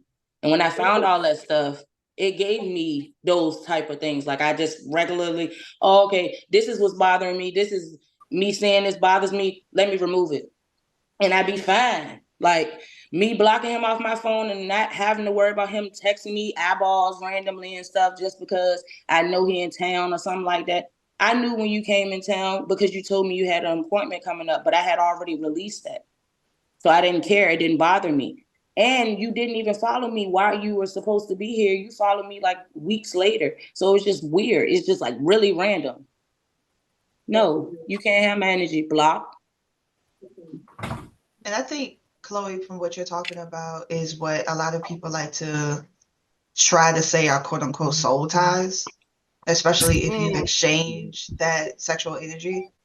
I don't I don't believe in soul ties. I think it's something that I'm an ex-Christian. I grew up Christian. I'm no longer Christian, as far as the religion is concerned. But I think a lot of religious people came together and decided, what else can we do to make people feel bad about having sex outside of marriage? So let's say soul ties. Let's tell them that every time they have sex with somebody, a part of their soul is being taken from them, or a part of this is being taken from them. And so stuff like that goes into the larger conversation becomes this thing of like, this person still has a part of me because I gave them a part of me. But I also, I've been really heavy into ancestral work over the last 7 years. Like the time I started deconstructing from Christianity, I started going deeper into African traditional religions and hoodoo and root work and doing all those things. So one of the things that they say in hoodoo and root work is doing a cord cutting ceremony. And that could be literally you wrapping a cord around you and speaking life into that cord, or speaking things into that cord, certain things that you want to literally and figuratively cut away from you. so that you don't have that connection with that person anymore. Now, granted, that's why even though I said I don't subscribe to that whole soul ties situation thing, because I think it's really just white people being like, let's make the people feel bad. There is a level of connection that happens. Like me being a sexologist, I know that there are certain chemicals and things that come out during orgasm, leading up to orgasm, and after orgasm. There's a reason why people have different connections and ways that they do after those different things. A reason why a lot of cis men in those moments, you can mold them to do whatever you want them to do. That's why I love Megan be like, well, you what she say? Suck it and look in his eyes. Ask for a car you right. Ask for a car while you ride that dick. Like there's reasons why like men are like cis men are so susceptible in those moments before, during, and after orgasm. You can basically make them do anything because they're in that space of wanting to protect that person, even if they don't have a connection with them. But then as those things begin to dissipate and you start to feel like, okay, I don't really fuck with this person. It was just fun, but that connection and everything is still there. But you can decide within yourself. You ain't even got to tell that person. You don't need no closure from them. Your closure is you. So you can decide within yourself. You know what? I'm not. The shit that they do don't affect me no more. Anything I call my power back, because what you not gonna do is continue right there. I call my power back from people, places, things, and dimensions that no longer serve me. And that's it. I call my power back. The time. I have to, and it really makes me feel better. Like even in the bar, like sitting at the bar with those people, and like people get nasty and make little comments. Like people don't realize, like even you might not think about it, but going through abuse and then walking through a bar and people gawking at you. Yeah. Sometimes it messes with me. Yeah. It doesn't always bother me. Sometimes I just ignore it and I keep it moving. But sometimes it like damn near makes me tear up and I have to like, ooh. Yeah. But calling my energy back, like I don't own that. I'm not a victim. Yeah. Like I made it through that. Like I'm okay. Like I'm okay. I'm safe. I'm safe. I'm safe. You know what I'm saying? Yeah. Those things actually help. Yeah. So that's what I'm saying. You have to find what works for you. And for me, releasing shit, I'm a Taurus. I like earth. So I go outside and set ground, all that stuff. Yep. I go to the water and put letters in the water, stuff that I want to say to my mom that I can't say to her because it's never going to get through to her because she won't come to therapy. I let that go a long time ago, and we've had a better relationship since I let it go. And I really ain't think about it again. Like talking about it, of course, it comes to your mind, but it's like it still doesn't affect me. It doesn't make me all emotional and all. It's just like it is. You letting it do what it needs to do to like flow through you, and then you work through it. So I'm like, it is what it is. Chloe says, just like call your power back, sis. That's all you can do. I was just genuinely asking. Chloe, take it off. Take what off? Sound mumble to me now. I can't understand. Some of the microphone.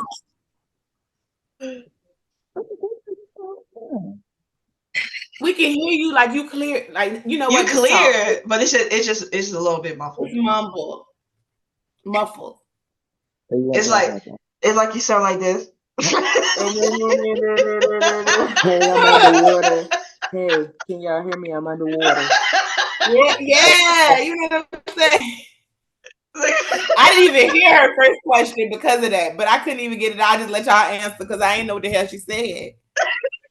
You know, I heard it. I heard what she said, but I was thinking like it's the headphones. So I was like, maybe just it's all good.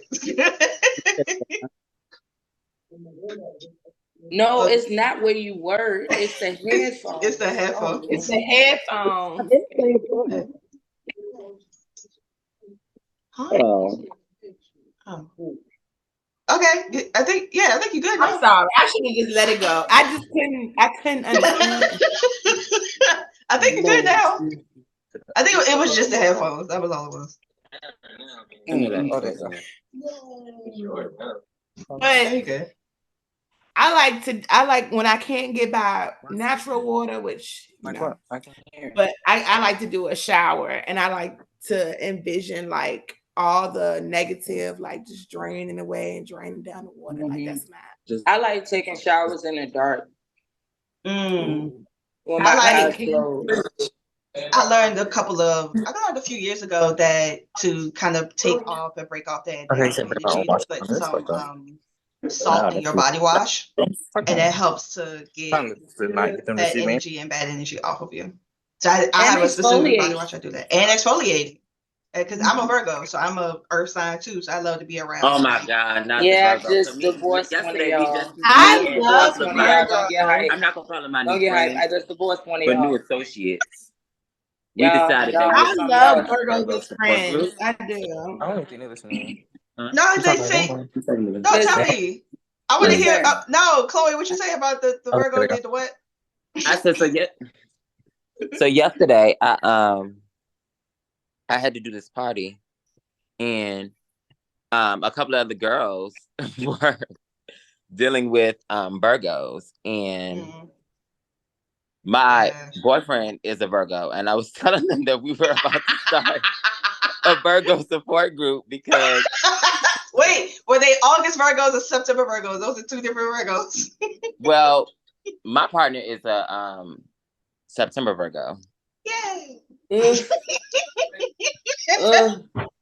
I'm a September Virgo. I'm a September Virgo. You know what's crazy? Okay, Hey, so Virgo. my anniversary is also was supposed my previous anniversary. I gotta stop saying that shit. Is we got married on his birthday, and his birthday is 9/11. Tragic day, tragic. It was tragic all the way around. Tragic all around. Tragic. Bush did 9/11. All of it. Dang. I don't know. It's like something Virgos, about though, as friends, not in relationships though. I tried to date a male Virgo. Listen, I would not but recommend. Chloe's boyfriend, I love Chloe's boyfriend. I would never know he was even a fucking Virgo because I love him so much. His spirit is totally different. But that's one thing I can't say. They have kind spirits. Like they're very like chill and mellow until you get them pissed off or until they feel like they want to control some shit or manipulate some shit. I think was that. Can I see that lighter? See, my thing and it was be like, that. Come on now, Virgo, we both and I'm an earth signs Aquarius. now. We're Come technically on, not don't even. play with me like this. Oh, we're technically not even supposed to be that compatible. That what's your sign, Chloe? Aquarius. Aquarius. Oh Lord! Wow. Yeah. She's a tame Aquarius to me though. Oh Lord, yeah. Because listen, my little brother who I just did the baby shower for yesterday, he's an Aquarius. His birthday is February 11th. That's the day that my anniversary on my podcast. He the day after me. Oh, nice. Okay. Yeah. So like he's an Aquarius. My dad was a Pisces. My mom is a Taurus, and I'm a Taurus. So it was a weird little household. Then my other brother, his birthday is March 14th. What is his sign? He's a Pisces. Pisces. I have one back there, but I can't go back there because. But he wasn't my dad's son. But that is my other Pisces. brother, he was already on my table. Never mind, I got one. You got what? Two Pisces. From back there. Two Pisces in the house with me, and I'm a Leo. Jesus. Oh, child. I needed it. But see, that's also why I love your energy, because the person that I just told you about that wanted to, you know what I'm saying, have control and that needs control is a fucking Leo. I don't a man Leo. The man is different, bro. The man is different. The man is different. Okay, the man is fucking different. Okay, sorrows, prayers. However, I knew better, bro, because a lion and a fucking bull. No, what we doing here? That's why I said when I said that on that status the whatever the other day when I said I wanted to get rid of Tauruses, I said what? The men, not the women. Okay, because you can't do it. That's how I feel about Scorpios. I love Scorpio women. Scorpio women are everything. Scorpio men, trash. Listen, Linda. And that's my sister's sign, and I stand on it. That's my rising sign. I'm a rising Scorpio. Except for my son, because he unfortunately fell on that.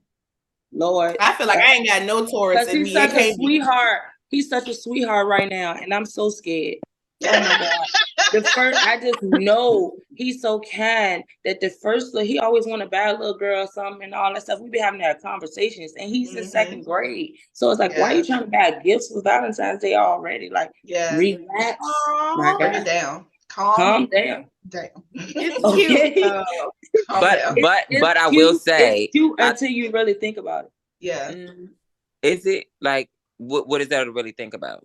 Like, I feel like if we nurture them in that, that'd be better when they get older. I do nurture it. I let him earn his little money from his chores and let him go buy what he wanted to buy. But he wanted to buy like 3-4 girls different shit.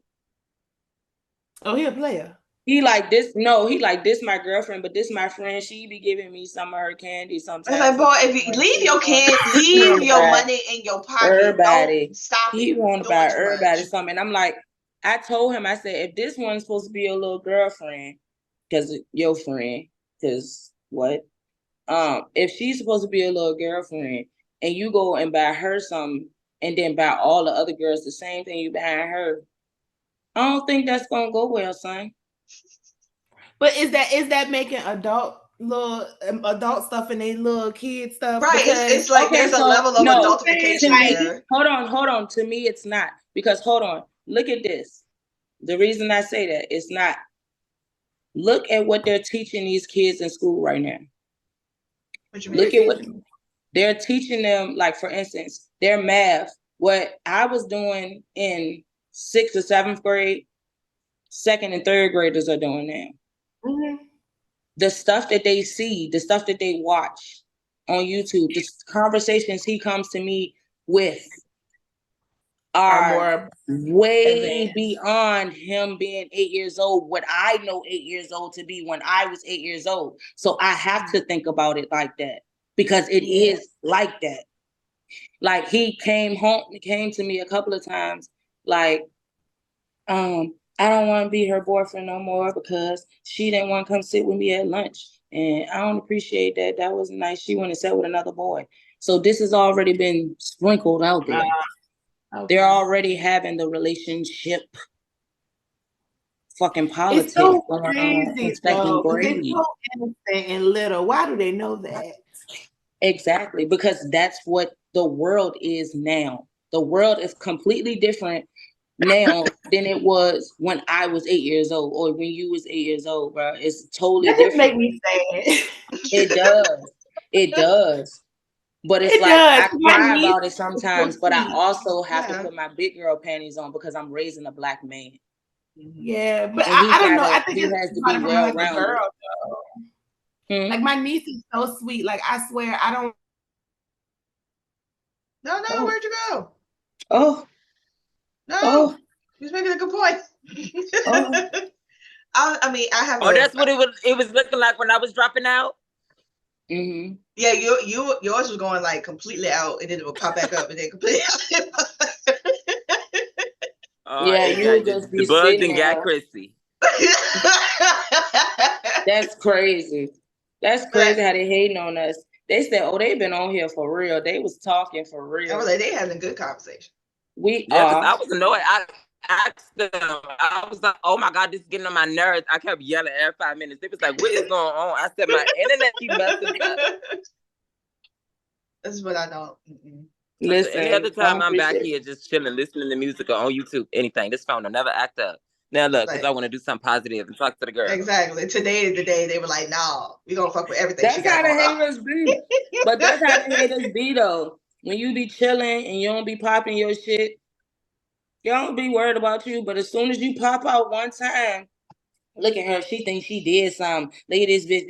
That's how the haters be. So yeah, it makes sense. Yeah, I was looking at that dynamic yesterday too. Because my client that I had yesterday to do her birthday party, I did the decor and her makeup and stuff, her makeup and hair for her party. But she's my therapist. And then she became my client. Like, I was her client first, and then she became my client as well. So we are each other's client. Yeah. But looking at her yesterday, and like I was watching like how some people that were there that supposedly been her sister's family and like stuff like that. It was just like so they were making themselves give off, they were competing, like everything was a competition, you know. And it was like it was like you can tell the people that were genuinely there to support her. You can tell the people that were there to be nosy, and you can tell the people that wanted to be about a mixture of both of them. And it made me go into a place where I'm like, I'm thankful for like all of the friends and people that I have like around me, because by me being able to sense that, first, by me being an Aquarius, before you even get close to me, I'm like, why are you here? What do you want? How can I serve you? How can you serve me? You know, like, because majority of the time people come to you for wants. They don't come to you for anything else other than what they want. So it's like, if we just get straight there, you can cut all the rest of the fake bullshit. You don't have to fake. You don't have to do none of the other stuff. Like, what is it that you want? Why are you here? Are you looking for a real friend? Or are you looking for somebody that's going to tell you what you want to hear, you know? Right. Yeah. So it's like, I'm grateful for the people that are around me to be able to say, like my sister, Rage, we are in the exact same field. Like, it's literally everything she can do, I can do.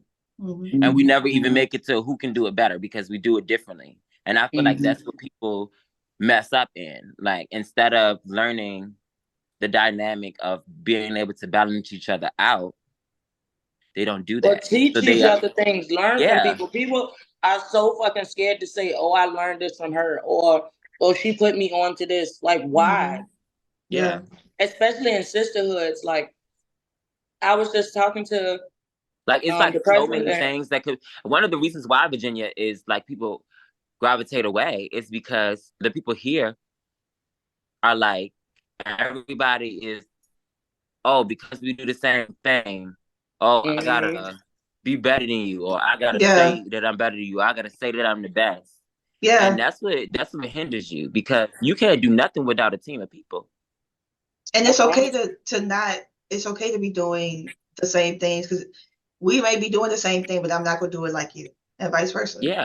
And that's okay. That's what make them. That's what make people who they are. Just like when you say you're that's a writer, why there are and you different direct, brands of and I'm like, and anybody else would have been like, yeah. But I'm like, no, I want to work with you. Let's sit down, let's chat. Yeah. Like, you're gonna be better than me in some areas, and I'm gonna be better than you in some areas, and we're gonna teach each other how to navigate through whatever it is that we're dealing with in that sense. Right. And it's like, that just helps both parties become better. And sometimes people feel like because you're helping another party become better, then they're gonna be better than you. And when they get that out of their heads about being better than each other, period, then everybody would just get along, you know? And baby, you might be better than me in that situation. Like, the two friends that I've built this work that I've been doing for the last coming on 4 years now, one of them is better than me. And we sit back and talk to each other, and he'll drop something, and I'm like, yo, how you do that? Can you teach me how to do that? And vice versa. When it comes to graphic design and script writing and all that stuff with me, he's like, yo, can you show me how to do that? He asked me to write one of the scripts that he had last year. He was like, I don't know how to tell this story, so can I sit with you and you help me put this story together? And see, that's why I was agreeing with you earlier. Are okay. Everybody want to act like they can do it by themselves. Nobody that's why who is successful agreed with you earlier did that shit by themselves. When you were talking about the new story that you're creating. Yeah.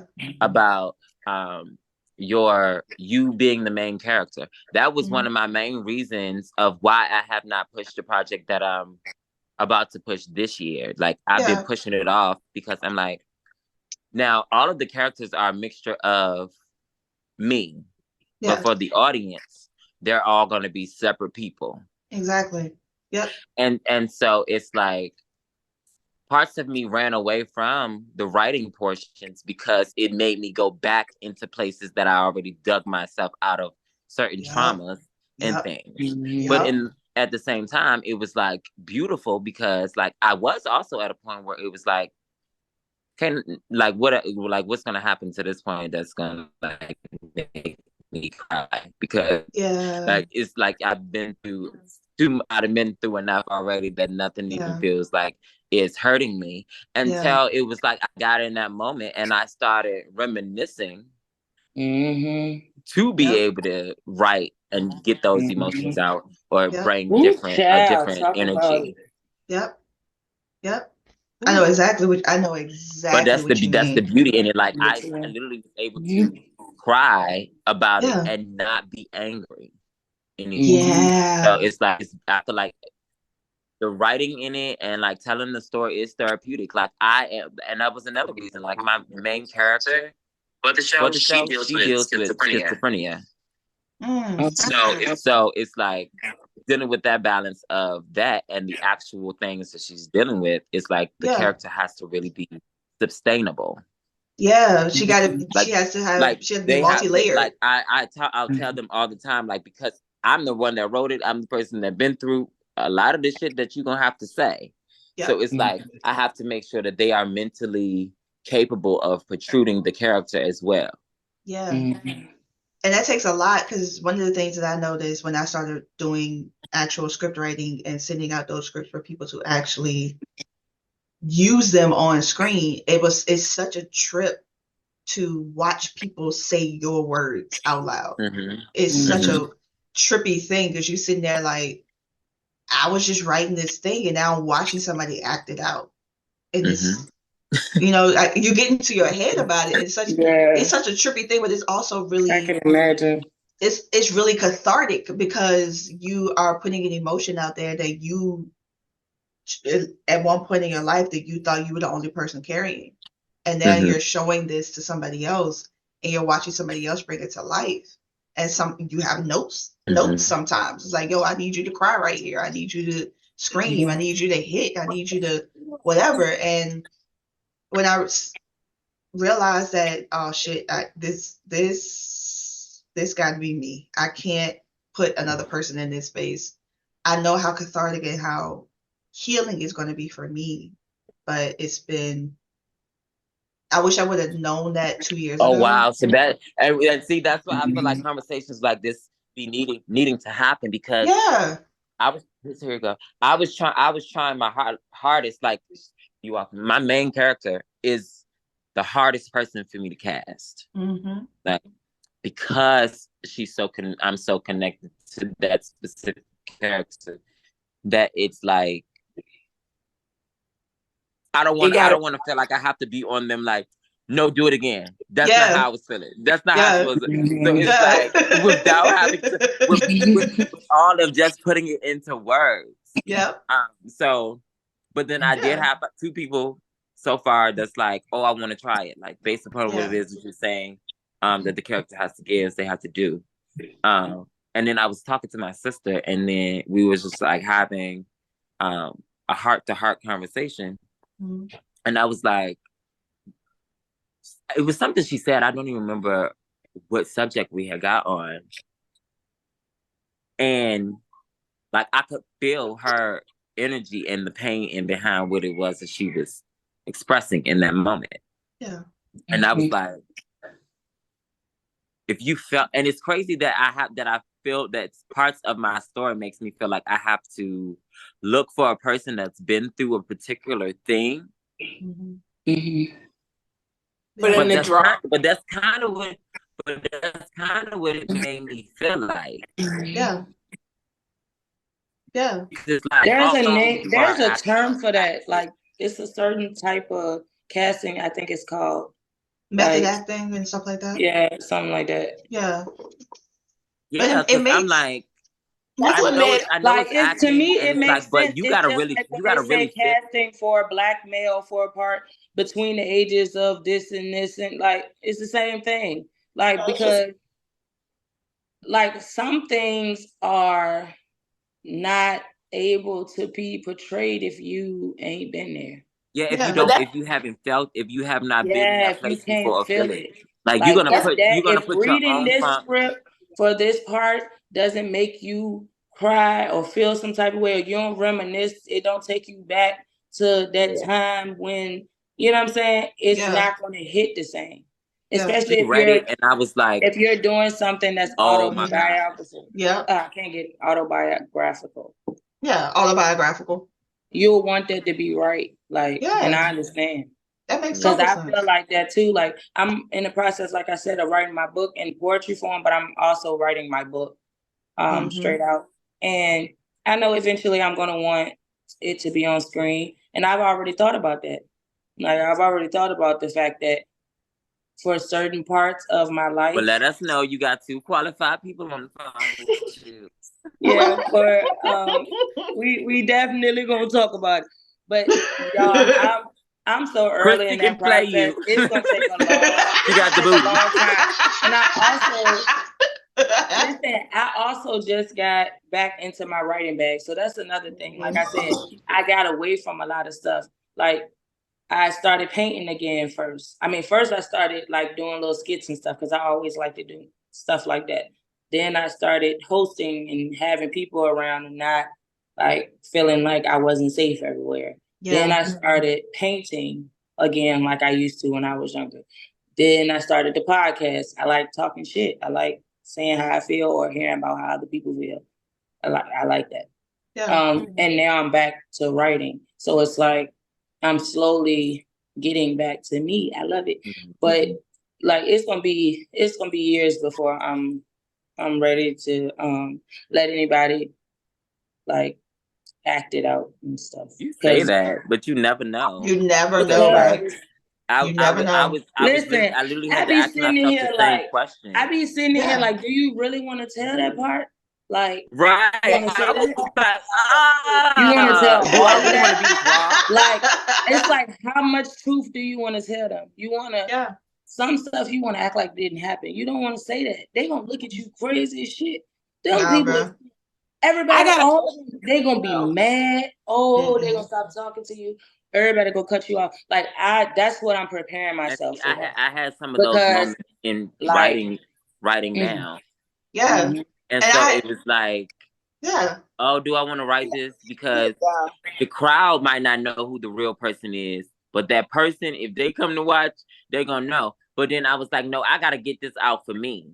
Yeah. Like, I can't, if you did something that caused you to be a part of a story that seems raw to you, that's your fault. That's you wrote that part. You wrote that part. You gotta feel it because it's true. But what about the parts about the shit that you did that you don't really want nobody to know? That ain't part really too. That hey, is this thing on? Hey, is this that part too? What about those parts?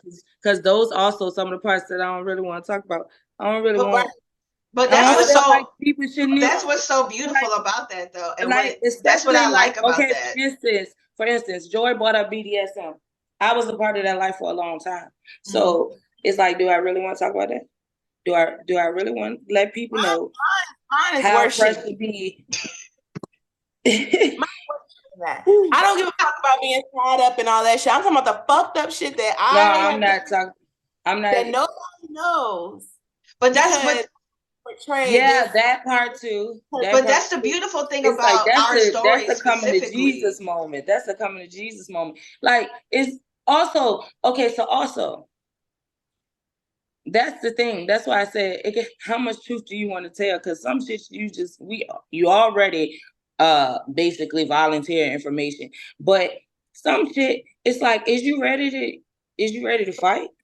Like, that's the part that if you truly work through it, are you prepared? It's not even. It's like, are you safe after you release this book? Like, because some of the stuff. Because what I'm saying is, especially if it's about your traumas, things you've done, things other people done. It's about life or whatever. Period. I'm talking about me and my life. It's some people that if they knew some shit, like, no, I'm talking about past relationships, but if they knew some shit that I did to get back, like my revenge has always been silent. Like you did everything in front of me. And you thought I didn't get my revenge. And that's on them. Like stuff like that. That's what I mean. That's still on them. That's still on them. Like that's the beautiful thing about the stories that we tell and the ways that we tell those stories. That's the beautiful thing about. Are you prepared to fight him about this now? No, because in those there are so many. One of the things that a lot of Black people, specifically Black filmmakers, Black creators, or whatever, get really upset about is that Black writers, all that. There are so many ways in which we have to be the magical Negro. We can't do anything wrong. We can't be the version of us that is complicated. We can't be the version of us that has some sort of mechanism about them that makes them hard to love in this specific area. The version of myself that I wrote for my film, you're not necessarily rooting for her. You just know that she done been through some shit. And there are moments when you want to shake her by her shoulders and be like, yo, pay attention, listen, like, figure this thing out. Because we are allowed to be in the nuances of things and not feel like we have to be solely black or solely white. Please fuck up. So if you want to tell that story and you may not necessarily be in that light, like, you say you're not ready. I didn't expect to start doing film work until a friend of mine reached out to me and was like, hey, can you write a monologue for me? That monologue turned into a dialogue, turned into a short, turned into a film. And that's something I've been wanting to do my entire life. I knew I wanted to be a director as a kid. I also wrote books in elementary school. So I knew I wanted to be in that chair telling a story. So there are aspects of my story. One of the main characters in the story is a composite of two people that I brought together to make up that one character. There's a version of there's a version of my mom that is played out, and that there's a version of my aunt that's played out. Like, it's so many different elements of that character. And like Chloe said, if you know who that person is, you can be in the audience being like, oh, I know who that is. But if I wanted to tell the story, I would have sat there and did a monologue on my own and been like, well, my Aunt Cheryl did this, and she did that, and her son did this, and her daughter did that, and she ain't shit, and she stole this. Like, if I wanted to do that, I could do that. I've actually done it already. But now I'm in that space where I wanted to do it creatively. So if you are in that vibe where you're like, I want to tell this story, yo, make it a variation where, like, what's that movie? Everything, Everywhere, All at Once. Do the most chaotic shit that you possibly can think of to get that shit off your chest of like all the horrid things that happen in real life, so that people can look at it and be like, yo, this is art, this is fiction, this is whatever, but there's some truth to it. You ain't got to tell everybody the exact things that you did. That's the beauty going back of it. to Chrissy's question Yeah. about telling it from your side as well. Like, also in the digging, it didn't just necessarily bring the additional healing and allowing me to see the places that I healed in. It also, for some of the things that I might not have realized then that I had done wrong. Yeah. And that did hit the surface. Part, I was able to right find ways to forgive myself. It's not the fact that it was, I'm but it ashamed of at least what I did. especially if you're talking about growing, period. Yeah. Like when you're speaking about the healing and the growing, like, and you want it to happen on all ends, because it's certain things that that could have happened to us that we didn't realize that we actually caused. But you don't find those things until you actually do the work, actually do the digging. Okay, I know in this situation this happened, etc. But then we don't really get into, okay, well, what did I do here to even make them feel comfortable that they could do this to me? And it also comes to me. What did I say? Like some people run from that. I'm they don't want to feel like they blame where themselves, I don't allow something that I want to allow. Like, that's the time that it makes me realize that I grew like the most, when I don't allow something and people's reaction to me not allowing something that I want to allow, or like, those are the things, like some of the stuff that I have experienced is like, I want to get it off my chest, but it's like I'm so far past that part, and it's like I know, like I said, me thinking about some of the stuff that I have written already, and I'm really, right now, I'm only at like age 8. You know what I'm saying?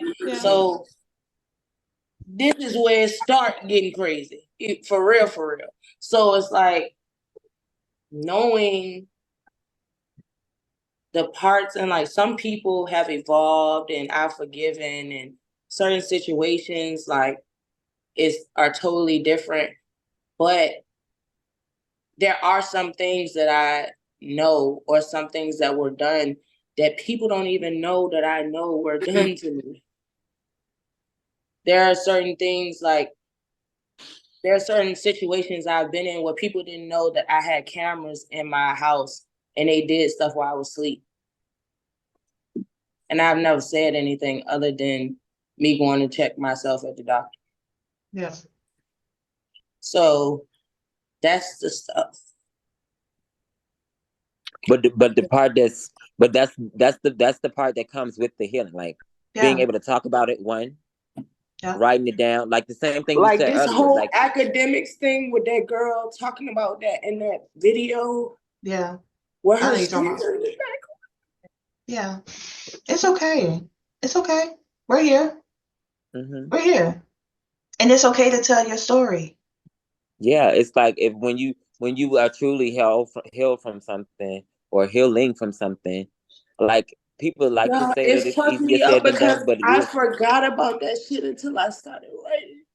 That's what's fucking me up. Like I was writing about something totally different that had nothing to do with that. And I don't know where it came from. I have not written since. It's been 3 months. Yeah. I've not written because this fucked me up so bad. Like, and I went to what I thought was my safe space and I was abused there. Yeah. And so it's time for you to go back to where the healing is. And the healing is in that writing. The healing is in you telling that story. And saying that is true because like when I did the first show ever that Chrissy herself on his phone was a part of, my first show ever. It was an amazing show, but it was also a front. My main thing that I wanted to do when I got in front of people was to write. I swear my main goal was to officially write and introduce people to who I was, because at first they thought I was only an entertainer, you know? And it was like I myself didn't even really want to be on stage. I think I was on stage maybe twice for the whole production the first year. And so once I decided to put the official twist on it, because I was not ready during that time, it did allow me to build the showing and the knowledge that I needed to now produce what it is that I truly wanted to do in the first place. So sometimes it's really just about starting the process. Yeah. Like starting the process of it, because like even like I literally ran away from writing because writing was my safe space, because growing up I really felt like nobody listened to me, nobody really cared. Yeah. Even though they asked me, was I okay? When they asked me, am I okay? If I be honest with you, are you really going to make me secure enough to know that you are truly trying to make sure that I'm okay? So it's like I went into writing, like all I could do was write, like write my emotions. And then what truly happened was me getting in a relationship and having friends that saying, well, Chloe, if we can't talk about it, if you got to text me about it, like it had got that bad that I couldn't, like, you could piss me off or you could say something and I can get emotional, and I got to write it. I had to write it down in order to express it to you. And I'm like, no, you are a grown ass adult now. Fucking talk. Say what it is that hurt you. Say what you did to them. Say what they did to you. Like you should be able to communicate that out of your mouth now. But it was really difficult getting myself to speak. Like writing did muzzle me a little bit. Yeah. And I will admit that the writing muzzled me. So I had to break out of that. But I knew that I genuinely, truly loved writing. And now I can write with free expression. It does get hard, but I've already worked through the other part of it. So it's like now when I'm looking at these emotions, I was literally in my room crying and laughing at the exact same time. I'm like, I forgot. I'm like, I forgot this nigga even said that to me. Yep. I'm like, I forgot that nigga even said that to me. That's and now how my I real self felt. is That's laughing. exactly how But I my felt. old self is like, bitch, that was really said to you. I'm like, yo, you never said nothing to him. Like, and bruh just still out here breathing. You never did nothing. You didn't say nothing. It's just like, that's crazy. And it's like how, and then it made me go back to how much I have stored in that little box back there. Like, because I've been pulling stuff out on purpose, but it's like, I've been pulling stuff out that I knew, but now I'm at a point where it's stuff that it was so traumatic or like so shocking, like what I just That you went through. tried That's to why I keep hide. speaking it out loud about what just happened, because I have to. Like, I'm used to what happens in this house stays in this house. My mom used to say that all the time, and then buy me journals. That's mine too, and that's the shit that hurt. And me. buy me If journals, I can't but talk buy and me find journals. So healing that's in my why house, I bitch, I gotta understand go where you're coming somewhere. from. Yeah. Like, writing was always how I got, and then I used to try to hide my journal because then they won't go read what I said. You called me a da-da-da. Well, you shouldn't have gave me a journal. I couldn't say it to you. Yeah. Yeah, that's me. And I now feel like I'm gonna say that shit. So don't come fucking with me. That's I'm gonna say that shit. Yes. easy. My It's like it's really my innermost thoughts. Like, do I really want to say that shit with the world? Even if I change it up and mix it up or whatever, like it's so close to me. That's why I was asking y'all, like, how do y'all feel about that? Because like earlier y'all was saying like, oh, you know, y'all like the black sheep and stuff like that, and like, you know, like you just kind of said fuck it. Like I'm kind of like the opposite of that. I'm kind of like the little perfect, you know what I'm saying, person. Like, oh, like I did a couple things wrong, but like overall, people kind of have me in this box of what they expect from me. And now it's like I'm breaking away from that shit, kind of like getting into things that people are like, damn, you do that or you into that. Like, so it's a lot for me. And then it's like I want to write a book or whatever and tell that stuff, but I don't know, motherfuckers might not never talk to me again. Like, girl, I ain't Listen, never. that's what I'm saying, bro. Like, But some of this stuff, your once I perspective drop and it, it's your Right. life. It's your story. It's your story, and if they're meant to be attached to you, they're gonna still be attached to you. They're still gonna be around. If it fucks them up to the point where they like what you said to them, you being honest about what you said to them or what they did to you offends them, then like we said from the beginning earlier, that's on them. That's on them. So, but you getting it out for you saying it for you because it's your truth and it's part of theirs. And if they're not ready to be truthful with themselves, you might find people coming to you saying, you know what, Chrissy, I thank you for bringing that back up into my mind. Yep. You gonna start getting apologies, bitch. People gonna start calling you. What you thinking right now of it going the opposite way? Think about what good can come out of it too. Right. Think about what happens if it works out. Who else is gonna get and feel or been having this emotion and didn't know or didn't think that it was somebody else out there? Like something my mama expressed to me. Yeah. My aunt came in a regular conversation and was ready to express the same thing. And my mama the whole dang time feeling like she by herself. Yeah. When in our reality, she got a fucking sister she could call and have a conversation. Yeah. Cause that's what I had a cousin. So it's really you got it. If something comes you have to you in that manner, you gotta. It's like you gotta speak on it. You gotta say it, especially when it comes to you in a story form where you can truly take your life and what it is that has truly transpired with you and people around you, and put that in a way to where I'm telling you the story. I might not be telling you the exact moment, but I'm giving you and feeding you this story in a way that could help you. Because at the end of the day, even if you hit a trauma part, the way you make your character deal with it, or the way you make your character do X, Y, Z, or the way you make them say it, might make them feel it different. Yep. And don't think about it from the perspective of you having to do it on your own. Do y'all rewrite it though? Like, do you rewrite it to what you would have done, or do you like be honest and say this is what I actually did? And it depends on what type of story you trying to tell. You can tell and a have that fictional or non-fictional story. Like, it depends on what perspective you want to get, because you can write multiple books. You can start with a fictional, then come back with a series, and this is what the alternative ending. Like, they flip stories all the time. What I should have did if I did it. Exactly. Yeah, like or the character. character. I would have did it. Or the character themselves could actually be the person. Show them, show the audience show the readers that this person was battling with what they could have did and what actually happened. Like that's the true of the art. Like you can tell the true story and then still say, I wish I would have, I could have done. Like, or you can just offer an alternative and just show both sides and not tell which side is the truth and which side is not. Because all they're doing is showing up for the story. They don't know what version of the story is the actual story. Even if we say based on a true story, we all have creative liberty.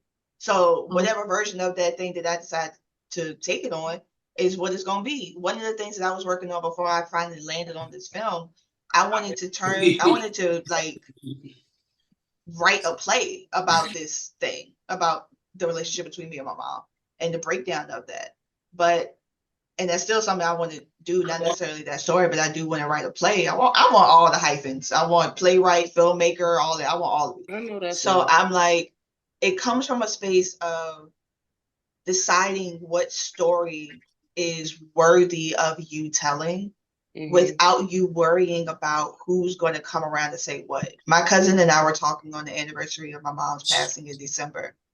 And my mom was very similar to what you were saying, Pressha, about saying stuff and being very antagonistic and you ain't this and you ain't that. The insidious thing that my mom did is she would say it to the adults. The adults never would say anything to me. So I had all of these adults looking down on me because of what my mom was saying to them. It wasn't until I was an adult myself to be like, well, your mama said that you was and I would have to ask grown ass people. Hey, twin. What, right? I would have to ask grown ass people, when have I ever been that way? Yeah. I mean, yeah, but your mama said like I had to do 3 when have I ever been that way? Like, hey, have I ever did this? Have I ever acted like that? They like, no, what? Who said that? That ain't even your character. And that's what my mom did. My mom thinks this is who she thinks I am. My mom really told shocked me, like, my mom I learned so much about my mom after she died. So it was, in talking to my cousin, I was telling him about the last 3 years of family members that I got people I share blood with that I no longer speak to. I got people that after my mom died, a lot of these people decided that, oh, we can freely disconnect from you now that your mama gone. We don't even have to. Okay. And I'm an only child. I'm an only child raising an only child. So I had to deal with all of that on my own. I didn't have a sibling or whoever to go to be like, can you help me navigate this? I am the person that I am because I took myself there. I walked away from a lot of things. I also went through a lot of shit, and I can sit down and acknowledge that, you know what, every relationship that I was in, they did fucked up shit, but so did I. And it doesn't have to be black and white and be like, well, he did this, so I did this in return. It was like, no, he did this. And then I was like, oh, no, you don't have to hurt me anymore. I'll hurt me for you to prove how much I love you, to prove how much I care about you, to prove how much I'm still here for this relationship. Even though you're actively telling me you don't want to be in it, I'm still going to show you that I'm worthy of this support and this love. And I'm going to prove to you that I can, that I deserve it in some way, shape, or form. Those are the ways in which I harmed myself and did not stand up for myself in those spaces. That's the hardest shit to forgive yourself for too. Right. And it took me a long time to figure that out. Forget what they did. How do me like that? Exactly. I didn't know myself like that. You knew I didn't know that I was even going through any of that stuff. So in talking to my cousin about all this stuff, he was like, yeah, man, because you don't come around no more. You don't do this and you do that. You don't do that. I was like, bro, I've had niggas in this family tell me straight to my face that I don't fit in here. Like straight to my face. And instead of me going it's like preaching to the choir. Right. And I'm so happy to be here. I'm so happy to be here, girl. Pull out the blue green hymnal and turn to page 256, and we're gonna sing Blessed Assurance together. And so it's like when I tell him, I'm like, I had people your age telling me that I don't belong in this family because I don't drink. To this day I don't drink because my mom dealt with alcoholism. I don't smoke because my mom died of a heart attack because she had smoked majority of my life. I'm 36. So I'm like, I'm telling this man about, he like, well, why don't you, some of this I ain't even heard of. Why don't you go tell the family? Why they need to know? And my words for him were like, if you want to go and tell them everything that I've told you right now, feel free. You have my blessing. But if they want to, but if they want to come to find out my story, they can buy a ticket to one of my premieres they can buy a book. They can come over to the TikTok But they're page. not gonna do it. They're not gonna do it that way. They're They're not gonna do it that way. They would rather stay stuck. Like exactly. I had to complete. That was one of the main things that I had to do. Like I had to completely get that family had to be blood out of my mind. Yep. Because when Let I me was tell you originally something. about to start translations productions, Yeah. I wanted it to be with my family. Like my family can do literally everything that it is that I be calling everybody around me to do. Yeah. They can do it. I have somebody in my family for everything that I would need. Mm-hmm. But due to the fact that I'm the only trans person in my family, baby, and when I say they didn't know how to handle that, and it completely went from being at the time everybody's favorite nephew to now don't nobody call me. These motherfuckers don't know my name. They don't know my name now. Yeah. It's like they wouldn't know how to find me. They can't ask me, am I okay? And it's like getting through those parts and finding people that really gets around you and can really be your people. Yeah. That really become your people. Like even getting down to the facts of like, I even came across, my mama did something. She said something to me. This happened like 2-3 months ago. She said something to me on the phone and it made me look at her a little different, right? Not bad, but it made me see her in a different mannerism that I never would have thought that I would have gotten from her. But it was at the same time, it was something that I needed to see. And what I ended up finding myself doing in that case was I ended up having to apologize to my daddy. And I can't even talk to my daddy because my daddy is dead. He's been dead since I've been in high school. I had to physically pray and apologize to this man because I was offended by it. I thought that something that I was carrying was attached to his absence. Yeah.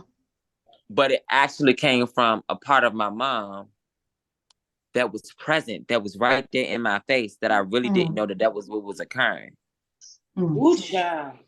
But because it was just easier to say, oh, that gotta be my daddy. You know, that side of me gotta be from my daddy. Like I was putting different blames on him because she never would show me certain signs that was attached to certain things. And so it's like now that we have certain conversations and we're able to talk, like, because we even had to get to the point where I was like, okay, girl. Yeah. And I love my mama. I had to get to a point where I was like, okay, girl, we can't even be friends. Don't call me. This is right before the show, Chrissy. Like before the first show. That was the first show that we did was my mom's first time ever even calling me Chloe. Ever. Oh, wow. That was her first time. That was 2019. And I've been transitioning since 2016. Yeah. So she's never said my name until she started working with us the first project. Wow. The very first project was the first time she called me Chloe ever and hasn't stopped since. But because I had to say, oh girl, we're not doing that, Mom. We're not doing that. Yeah. Because you showed up as who you are and you was like, we're not doing that. I ain't taking nothing less. And that's also like, it was crazy going to Thanksgiving because my mom lives in Rochester and I was like, I'm not going. I can't afford it right now. I'm about to move. All this other stuff was going on. And something just kept nipping at me like, go. You gotta go. And I went for a week. And even though we had sometimes that we got into it, it wasn't like it normally is. But it wasn't like it was all pleasantries or anything. She wasn't being fake. I wasn't being fake. But it's like an understanding. It was like one time we were having a conversation without really saying too much. But it was like she was basically telling me, I know you're a grown-ass woman and I respect you type shit. Yeah. And that meant more. I don't care about you saying you love me and the fact that I can remember the first time you ever told me you love me because it took that long, or that you was proud of me because it took that long. You know what I'm saying? It was that recent. So I don't care about that part no more. Now I like that conversation is what I needed to move past stuff. Yeah. Because I know she's never going to fully own everything that took place. I don't expect her to. I don't expect her to even try to have a conversation and hear my side out. I don't. But the fact that you can acknowledge that it ain't break me is all I needed. And I think that that's the It's part that not gonna my break you. stepfather has just came to like really realize, because like I've been dealing with him feeling some type of way about me since 7. 7 years old. I've been having this man feel some type of way about me and never could give me a reason of why. And it got to a point where I didn't even want to know a reason why, because I knew I ain't do absolutely nothing to him to cause him to act the way that he was doing to me. He done been to everything my sister is a part of or has been a part of. His first time seeing the show was this year at the one we just did. Well, last year, the one we just did in November. He done came to both of the shows. Oh, wow. Literally called my mama in the back. Can I speak to Chloe? Gets me on the phone. Hey, the show was amazing. I mean, is it all right if I come back to see the second showing? What? Wow.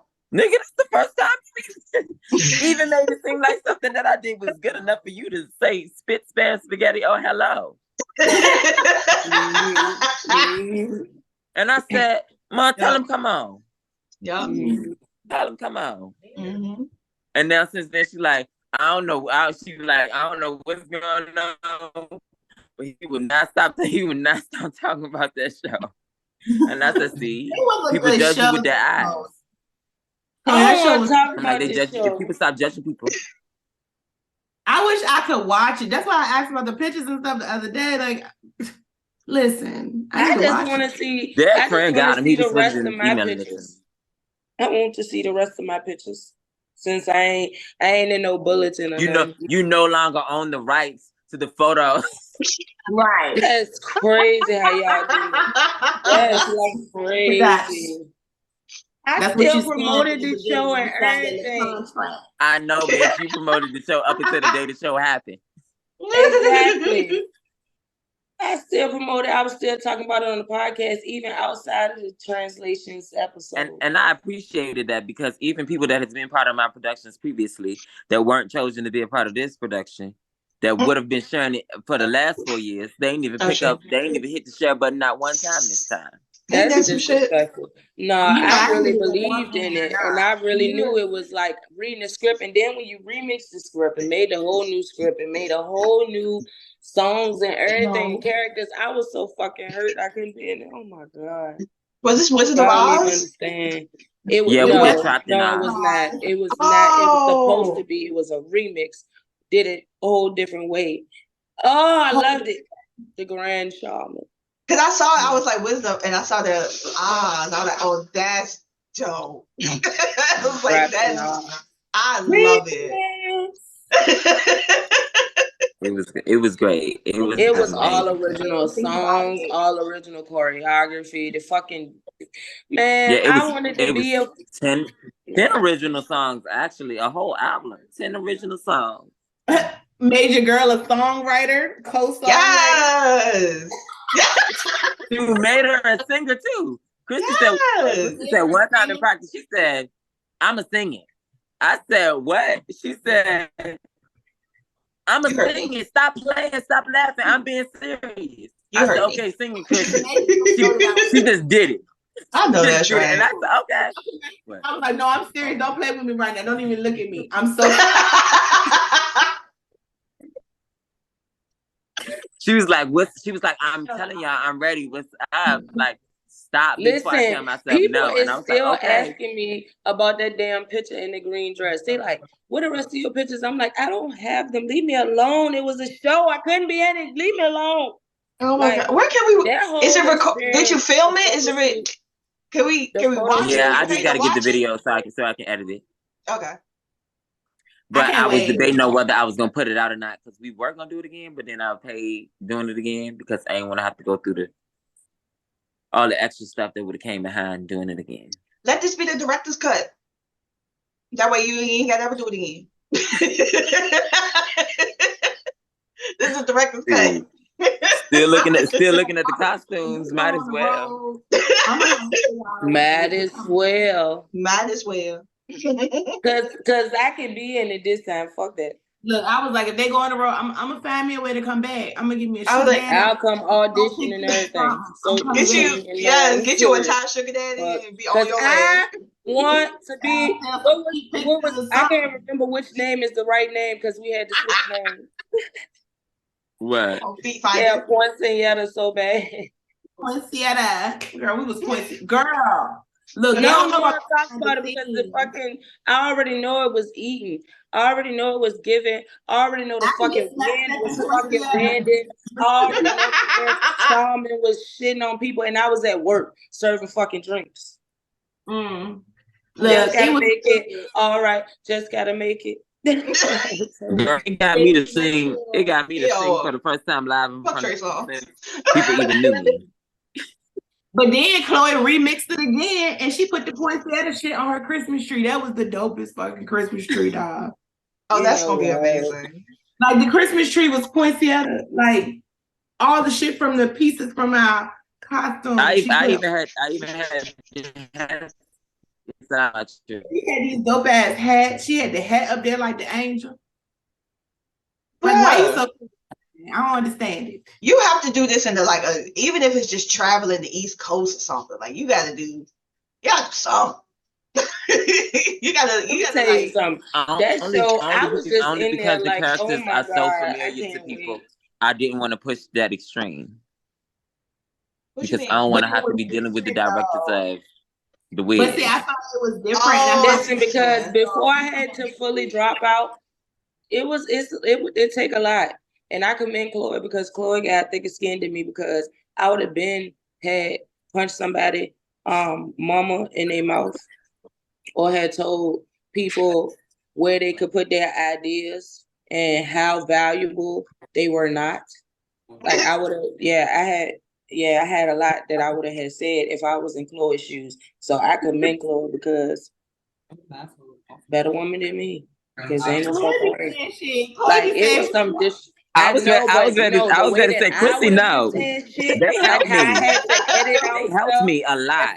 They helped me a lot because that first year, tell them, Chrissy, I ain't give a fuck what I said to nobody. I'm like, no, I'm the director, and this is what we need to do. And it really helped. And that's why I told myself this year, like, I wasn't gonna be as lenient as I was the years before. Because once I allowed them to get comfortable and they became my family, they respected me when it was time to. And then some of them knew when it was time for us to be family. But some of them didn't know how to disconnect from being family and being because an actor or Chloe actress is still in my somebody's. sister cousin number 2. Even though I couldn't be in the production, that don't mean I don't want to see her grow in translation and productions and anything she fucking posts and go. If I can be there, I'm gonna post it. I'm gonna be there. Like that don't change the love that I have for the person just because I couldn't be there. Or even if say anything she has coming up in our audition and I don't get it. Okay, I'm gonna buy a ticket. The fuck is she talking about? Yeah. I need some food though. I need the ticket with the food. I need because see, that's the thing. People don't be knowing, Chloe, when you a castmate, you get food and shit. You get fucking you get your makeup professionally done.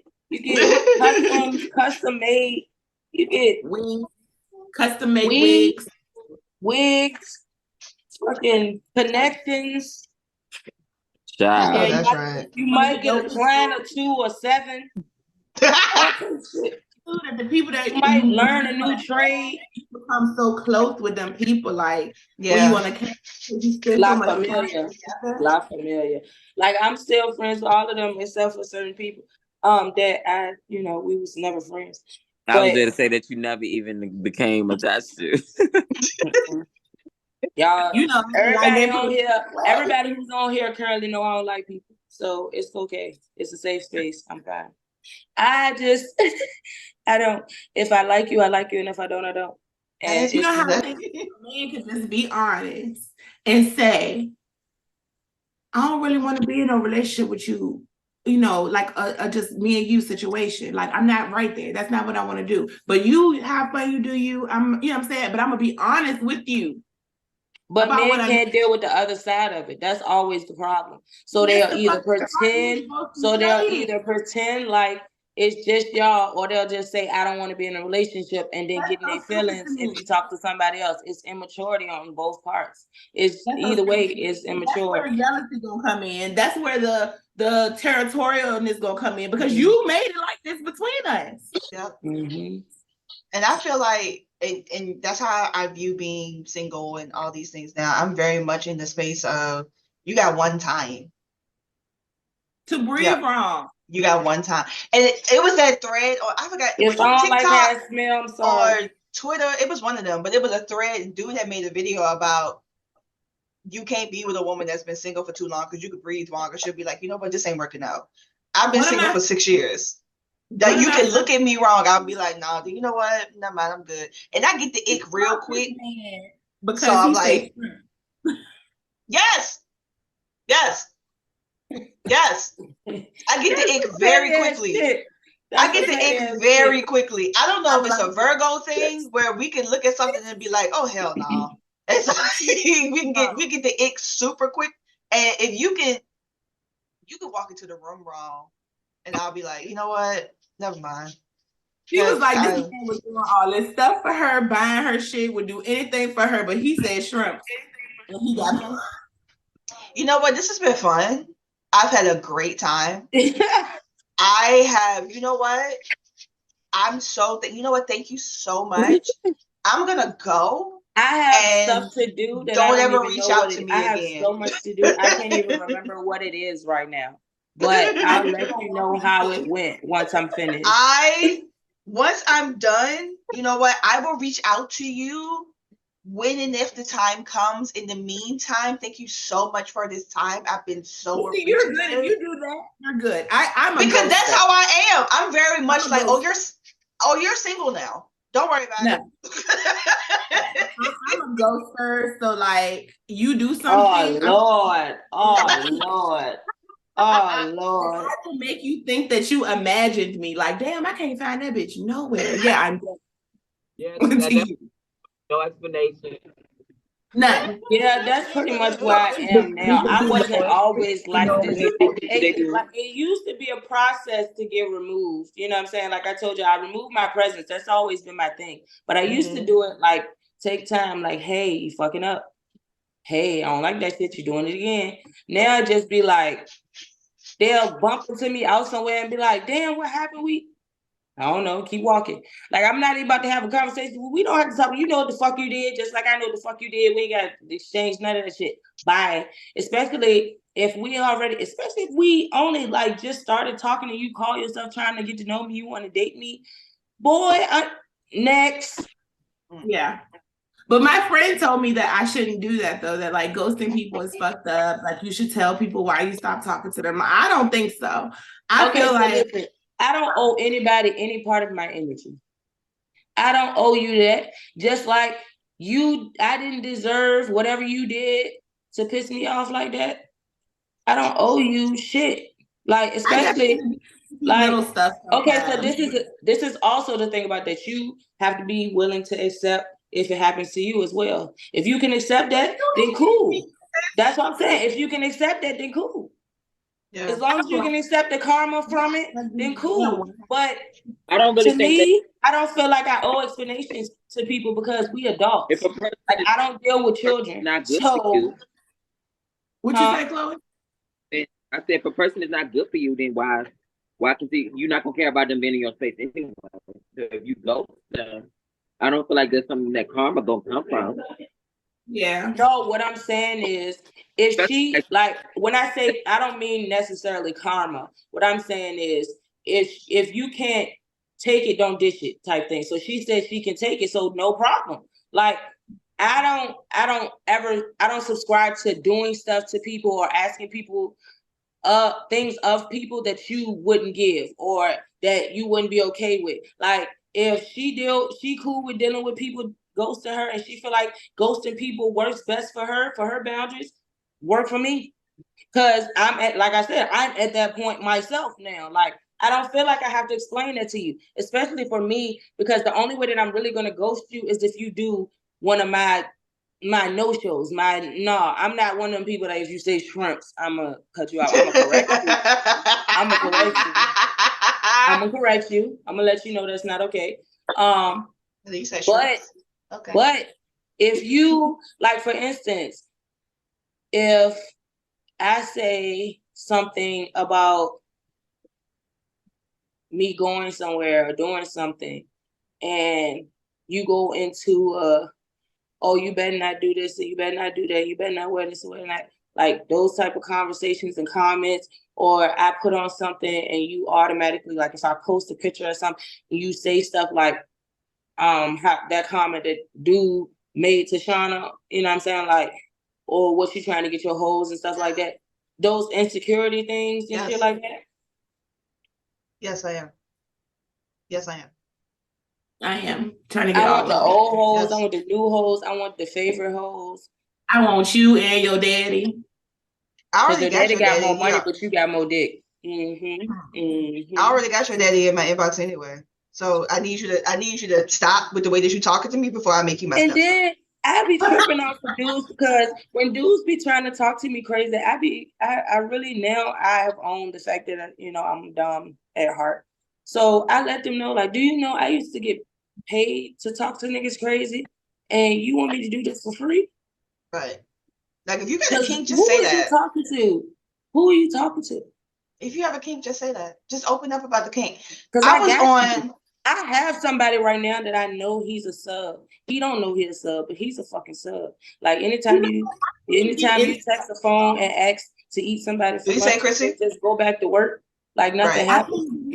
I'm too nice. I am too nice for that. Like I'm more of like a vindictive person. So like you do something to me, I'm a wait and I'm gonna do something to you that's gonna really like blow your motherfucking mind. You never thought that I'm that way as well. You know what I'm saying? But like just to talk to somebody crazy, I'm a smooth criminal. I like to do it in the background. Do it quiet. But you feel it for like 10 years afterwards. Wait, that's the thing about me. I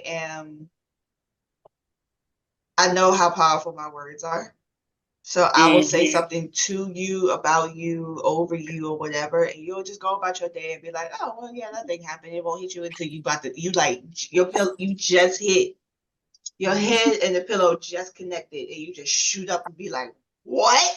And that's what I do. You really said that to me? And I will say it exactly. It's like now you in the corner trying to figure out what happened to your life.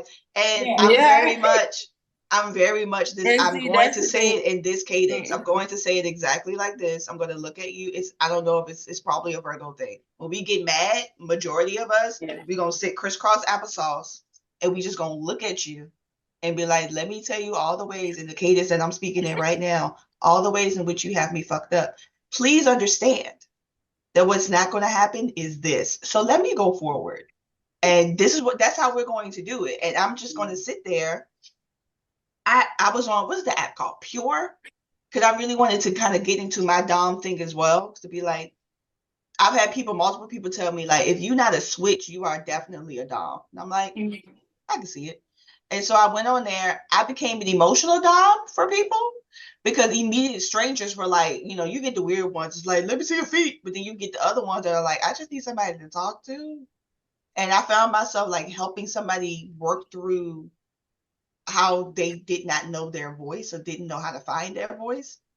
And I didn't get paid for it. I just was like, I just happened upon that thing. And I was like, oh shit, maybe I can find a way to do this. Because dude I ain't seen him since. He never came back. He was just like, I needed help to find my voice. And you helped me find because he came in real strong and I was kind of like finding where he was and that thing. And then after a while, he was like, I'm actually not like this. I'm just talking. I really don't know my voice. I was just like, oh, well, that was okay. Yeah, but that's also kind of how I found out that I was a switch, because I just felt like I was supposed to be a submissive because of previous experiences and where my sexual kinks originated from. Yeah. So then I realized, no, by nature, I like to be, I'm gonna tell you what I want you to do, and do it the way I like it to be done. And if you don't, then there's a fine for that, or there's a consequence. Yeah. And you gotta pay some type of tribute for that. I became great at that. Yeah. Very successful. Yeah. Very fucking successful. Yeah. I'm so not like that. And then like even when I decided like years ago and like earlier this year or last year, to open my OnlyFans, I started with just the feet thing, and like just had people buying my old sandals and socks and stuff like that. Mm-hmm. But then they start asking for other stuff, and I'm just like, I don't really want to do that. I don't want to do that anymore. Like, I want to find, this is what I really want. I want to find my man that will allow me to be who I need to be, or I want to be. You get what I'm saying? Like, sexually, emotionally, physically, as far as my businesses, like somebody to actually appreciate all that is me, not to try to conform me or to tell me, oh, you too kinky or you doing too much. Like, I need to be free like that. And then I'll be content, because otherwise I'm not settling. I'm not going to ever be in a relationship again, because that's what I need. Like, I can't, otherwise I'm a cheat. And I know me, I'm a cheat. I'm going to leave or I'm a cheat. Because especially with that, like, I had to own how important sex is to me in a relationship. Like, I used to like feel like, oh, you shouldn't feel like that. You're a woman. Like, relax, calm down. No, fuck that. I like what I like. I like it how many times I like it. And right now, even with me having that feeling, I'm not having sex because nobody is feeding the other parts of me that even get me to that point. And also, like, the people that were around me, they only fed the childish part of me. I'm not that girl anymore. I had to accept the fact that, bitch, you grew up. You don't like the same stuff. It's okay.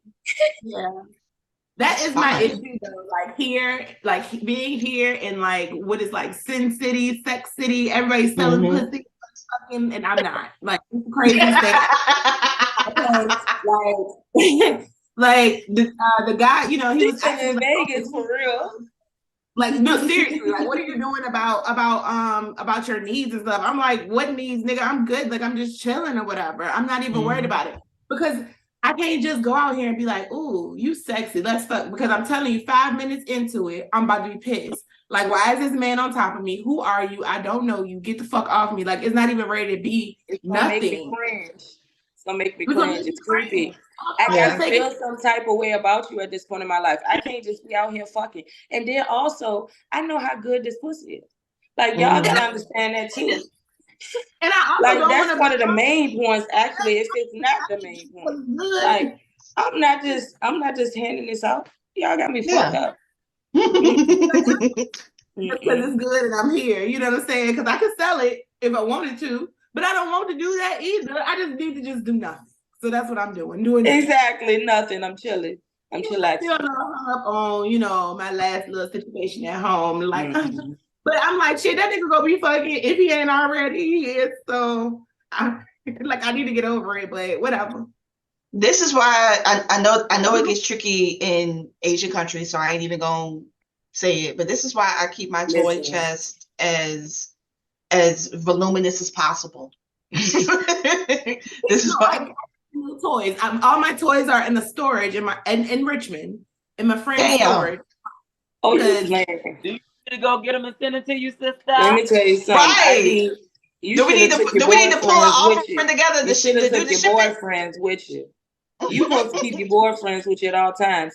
You see me, I'm just starting to expand with my toy collection, because at first I was only a vibrator person. Like, I ain't like dildos, but now I want to try stuff. Yeah. Listen, they said online that I couldn't bring it, so I didn't bring it. See, this is the thing. I like doing stuff to other people. That's what I thought. With the toys with other people and all that stuff. But now I like it being done to me. And that's the switch.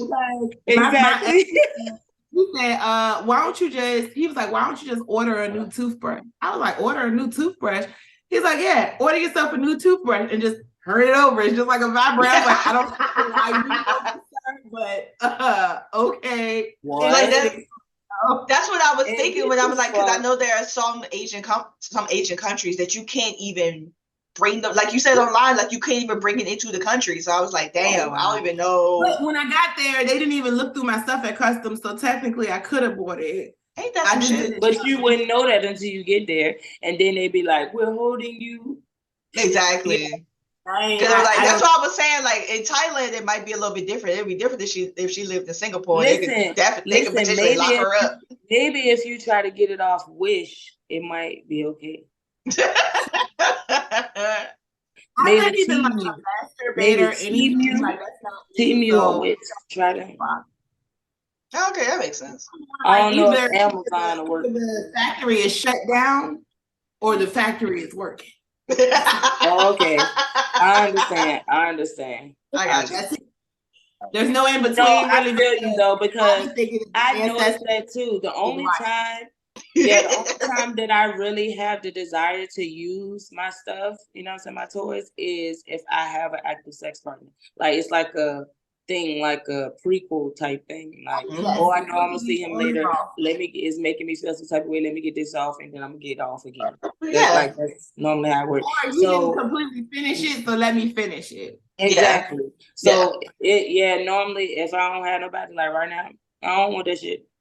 Don't even make me think like that. Cause then when it go off, once I'm finished, I'll be pissed off. Like, I want a real one. Oh my god! All this vibration, and now there's no pound town. I don't understand. Yeah, it's like I want a real one.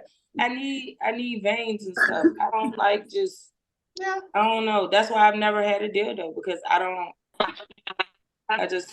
know. It just don't do it for me. Vibrate though. Vibrate, suction, all that is welcome here. Put some chains on it. Put some stuff in holes that it probably shouldn't go, but I like that. Yes. Little bowling ball. Never heard nobody. Oh, bowling ball. No. I'm like knock all these pins down. Knock all the pins down. Like I'm such an box. I still need to like explore and learn so much more stuff. And I'm almost 40. Like that's crazy. But like, so you don't know what a bowling ball is? You want me to explain? I can explain what it is. Yeah, try to tell me. Okay, so the bowling ball is when you're getting hit from the back when you're in doggy style. Okay, and then they put that thumb in their mouth. You know what I'm saying? Gotta make sure it's lubricated, and put it in your asshole. Yeah. So the reason that it's called the bowling ball, because it's like how you put your thumb and your fingers in the ball to control it. To control it, right? You put it in there so you can have control. So then they also controlling the motion both ways. Yeah. He had did that before I left though. You got bowling ball. You didn't even know you used bowling ball. That's crazy. That's amazing. He had did that before I left, but it's a different feeling. I like it because it still feels taboo to me. Like it's like it's kind of edging yourself into DP. No, we ain't doing that though. Listen, never say never. I used to say I would never eat ass. I cannot do it one time because that's a lot of work and I'm lazy. No, seriously, like I said, I used to say I would never eat ass. Shit happens. So I have an emergency and I need to know. I gotta go because I gotta get up early in the morning. We was not supposed to be on here. It's at 11:30. You've been on here 3.5 hours. This is crazy. That means this is a good ass conversation. My voice had came back. Now it's going back out. That's how long we've been fucking talking. Maybe this needs to be the new podcast format, honey. Exactly. Yeah, that's what I've been doing. If what y'all haven't been watching the recent ones, or you would know I already been doing it like this. I just followed your YouTube channel. I know I've been watching YouTube. It's PUREPRESSHA. Yeah, I just followed it or subscribed to it. It's on there. It on there. But the most recent ones that I've been dropping, they are in this format because I decided I'm gonna stop letting people chime in. Like I want to have the direct conversations, even if it's just me myself. Like I talk to myself, record myself, you know, for some of them because I'm not gonna always have guests. It's fine because some of my topics I notice, you know, some people like when I put my little. That's why I stopped promoting my topics beforehand and stuff like that. People started doing my shit. And somebody made a podcast, Pure Pressure. Like I saw that. Some random dude. yeah. I was like, what is this? Like the regular pressure. But Pure Pressure is trademarked. So you can play with me if you want to. Thank you. There you go. I love a check. Ask them about me. I love a check, and my lawyers like checks too. I got 2 of them. It's a trans woman. Her name is Gail, and she's been working with me since my DV situation. And then I got another one named Noel, and we are an awesome team. We can do it. I love it. That's dope. I know that's dope because we fighting for stuff. I didn't testify for her for stuff that happened when we was together. Yeah, we do that shit. Let's go. But I appreciate all the ladies that chimed in today. Some stuff was unnecessary. I love God. God loves me. I love my ancestors. No, for real. Some of this stuff is just really gonna be like some exclusive behind the scenes. I got to figure out how I'm gonna drop it because some stuff I want to drop, but some stuff don't. Yeah, it just don't belong. Yeah, just make this a multi-part. This is a lot. This is crazy because I wonder how the men's go because the men's panel is tomorrow, y'all, at 9 p.m. I want to see how theirs is going to go, and because that's what the whole point is. I'm dropping both episodes on the same day. Do you already got your men panel already chosen? Mm-hmm. Okay, nice. That's gonna be dope. Yeah. So, if you notice, nobody knew who was going to be on the panel until the day of.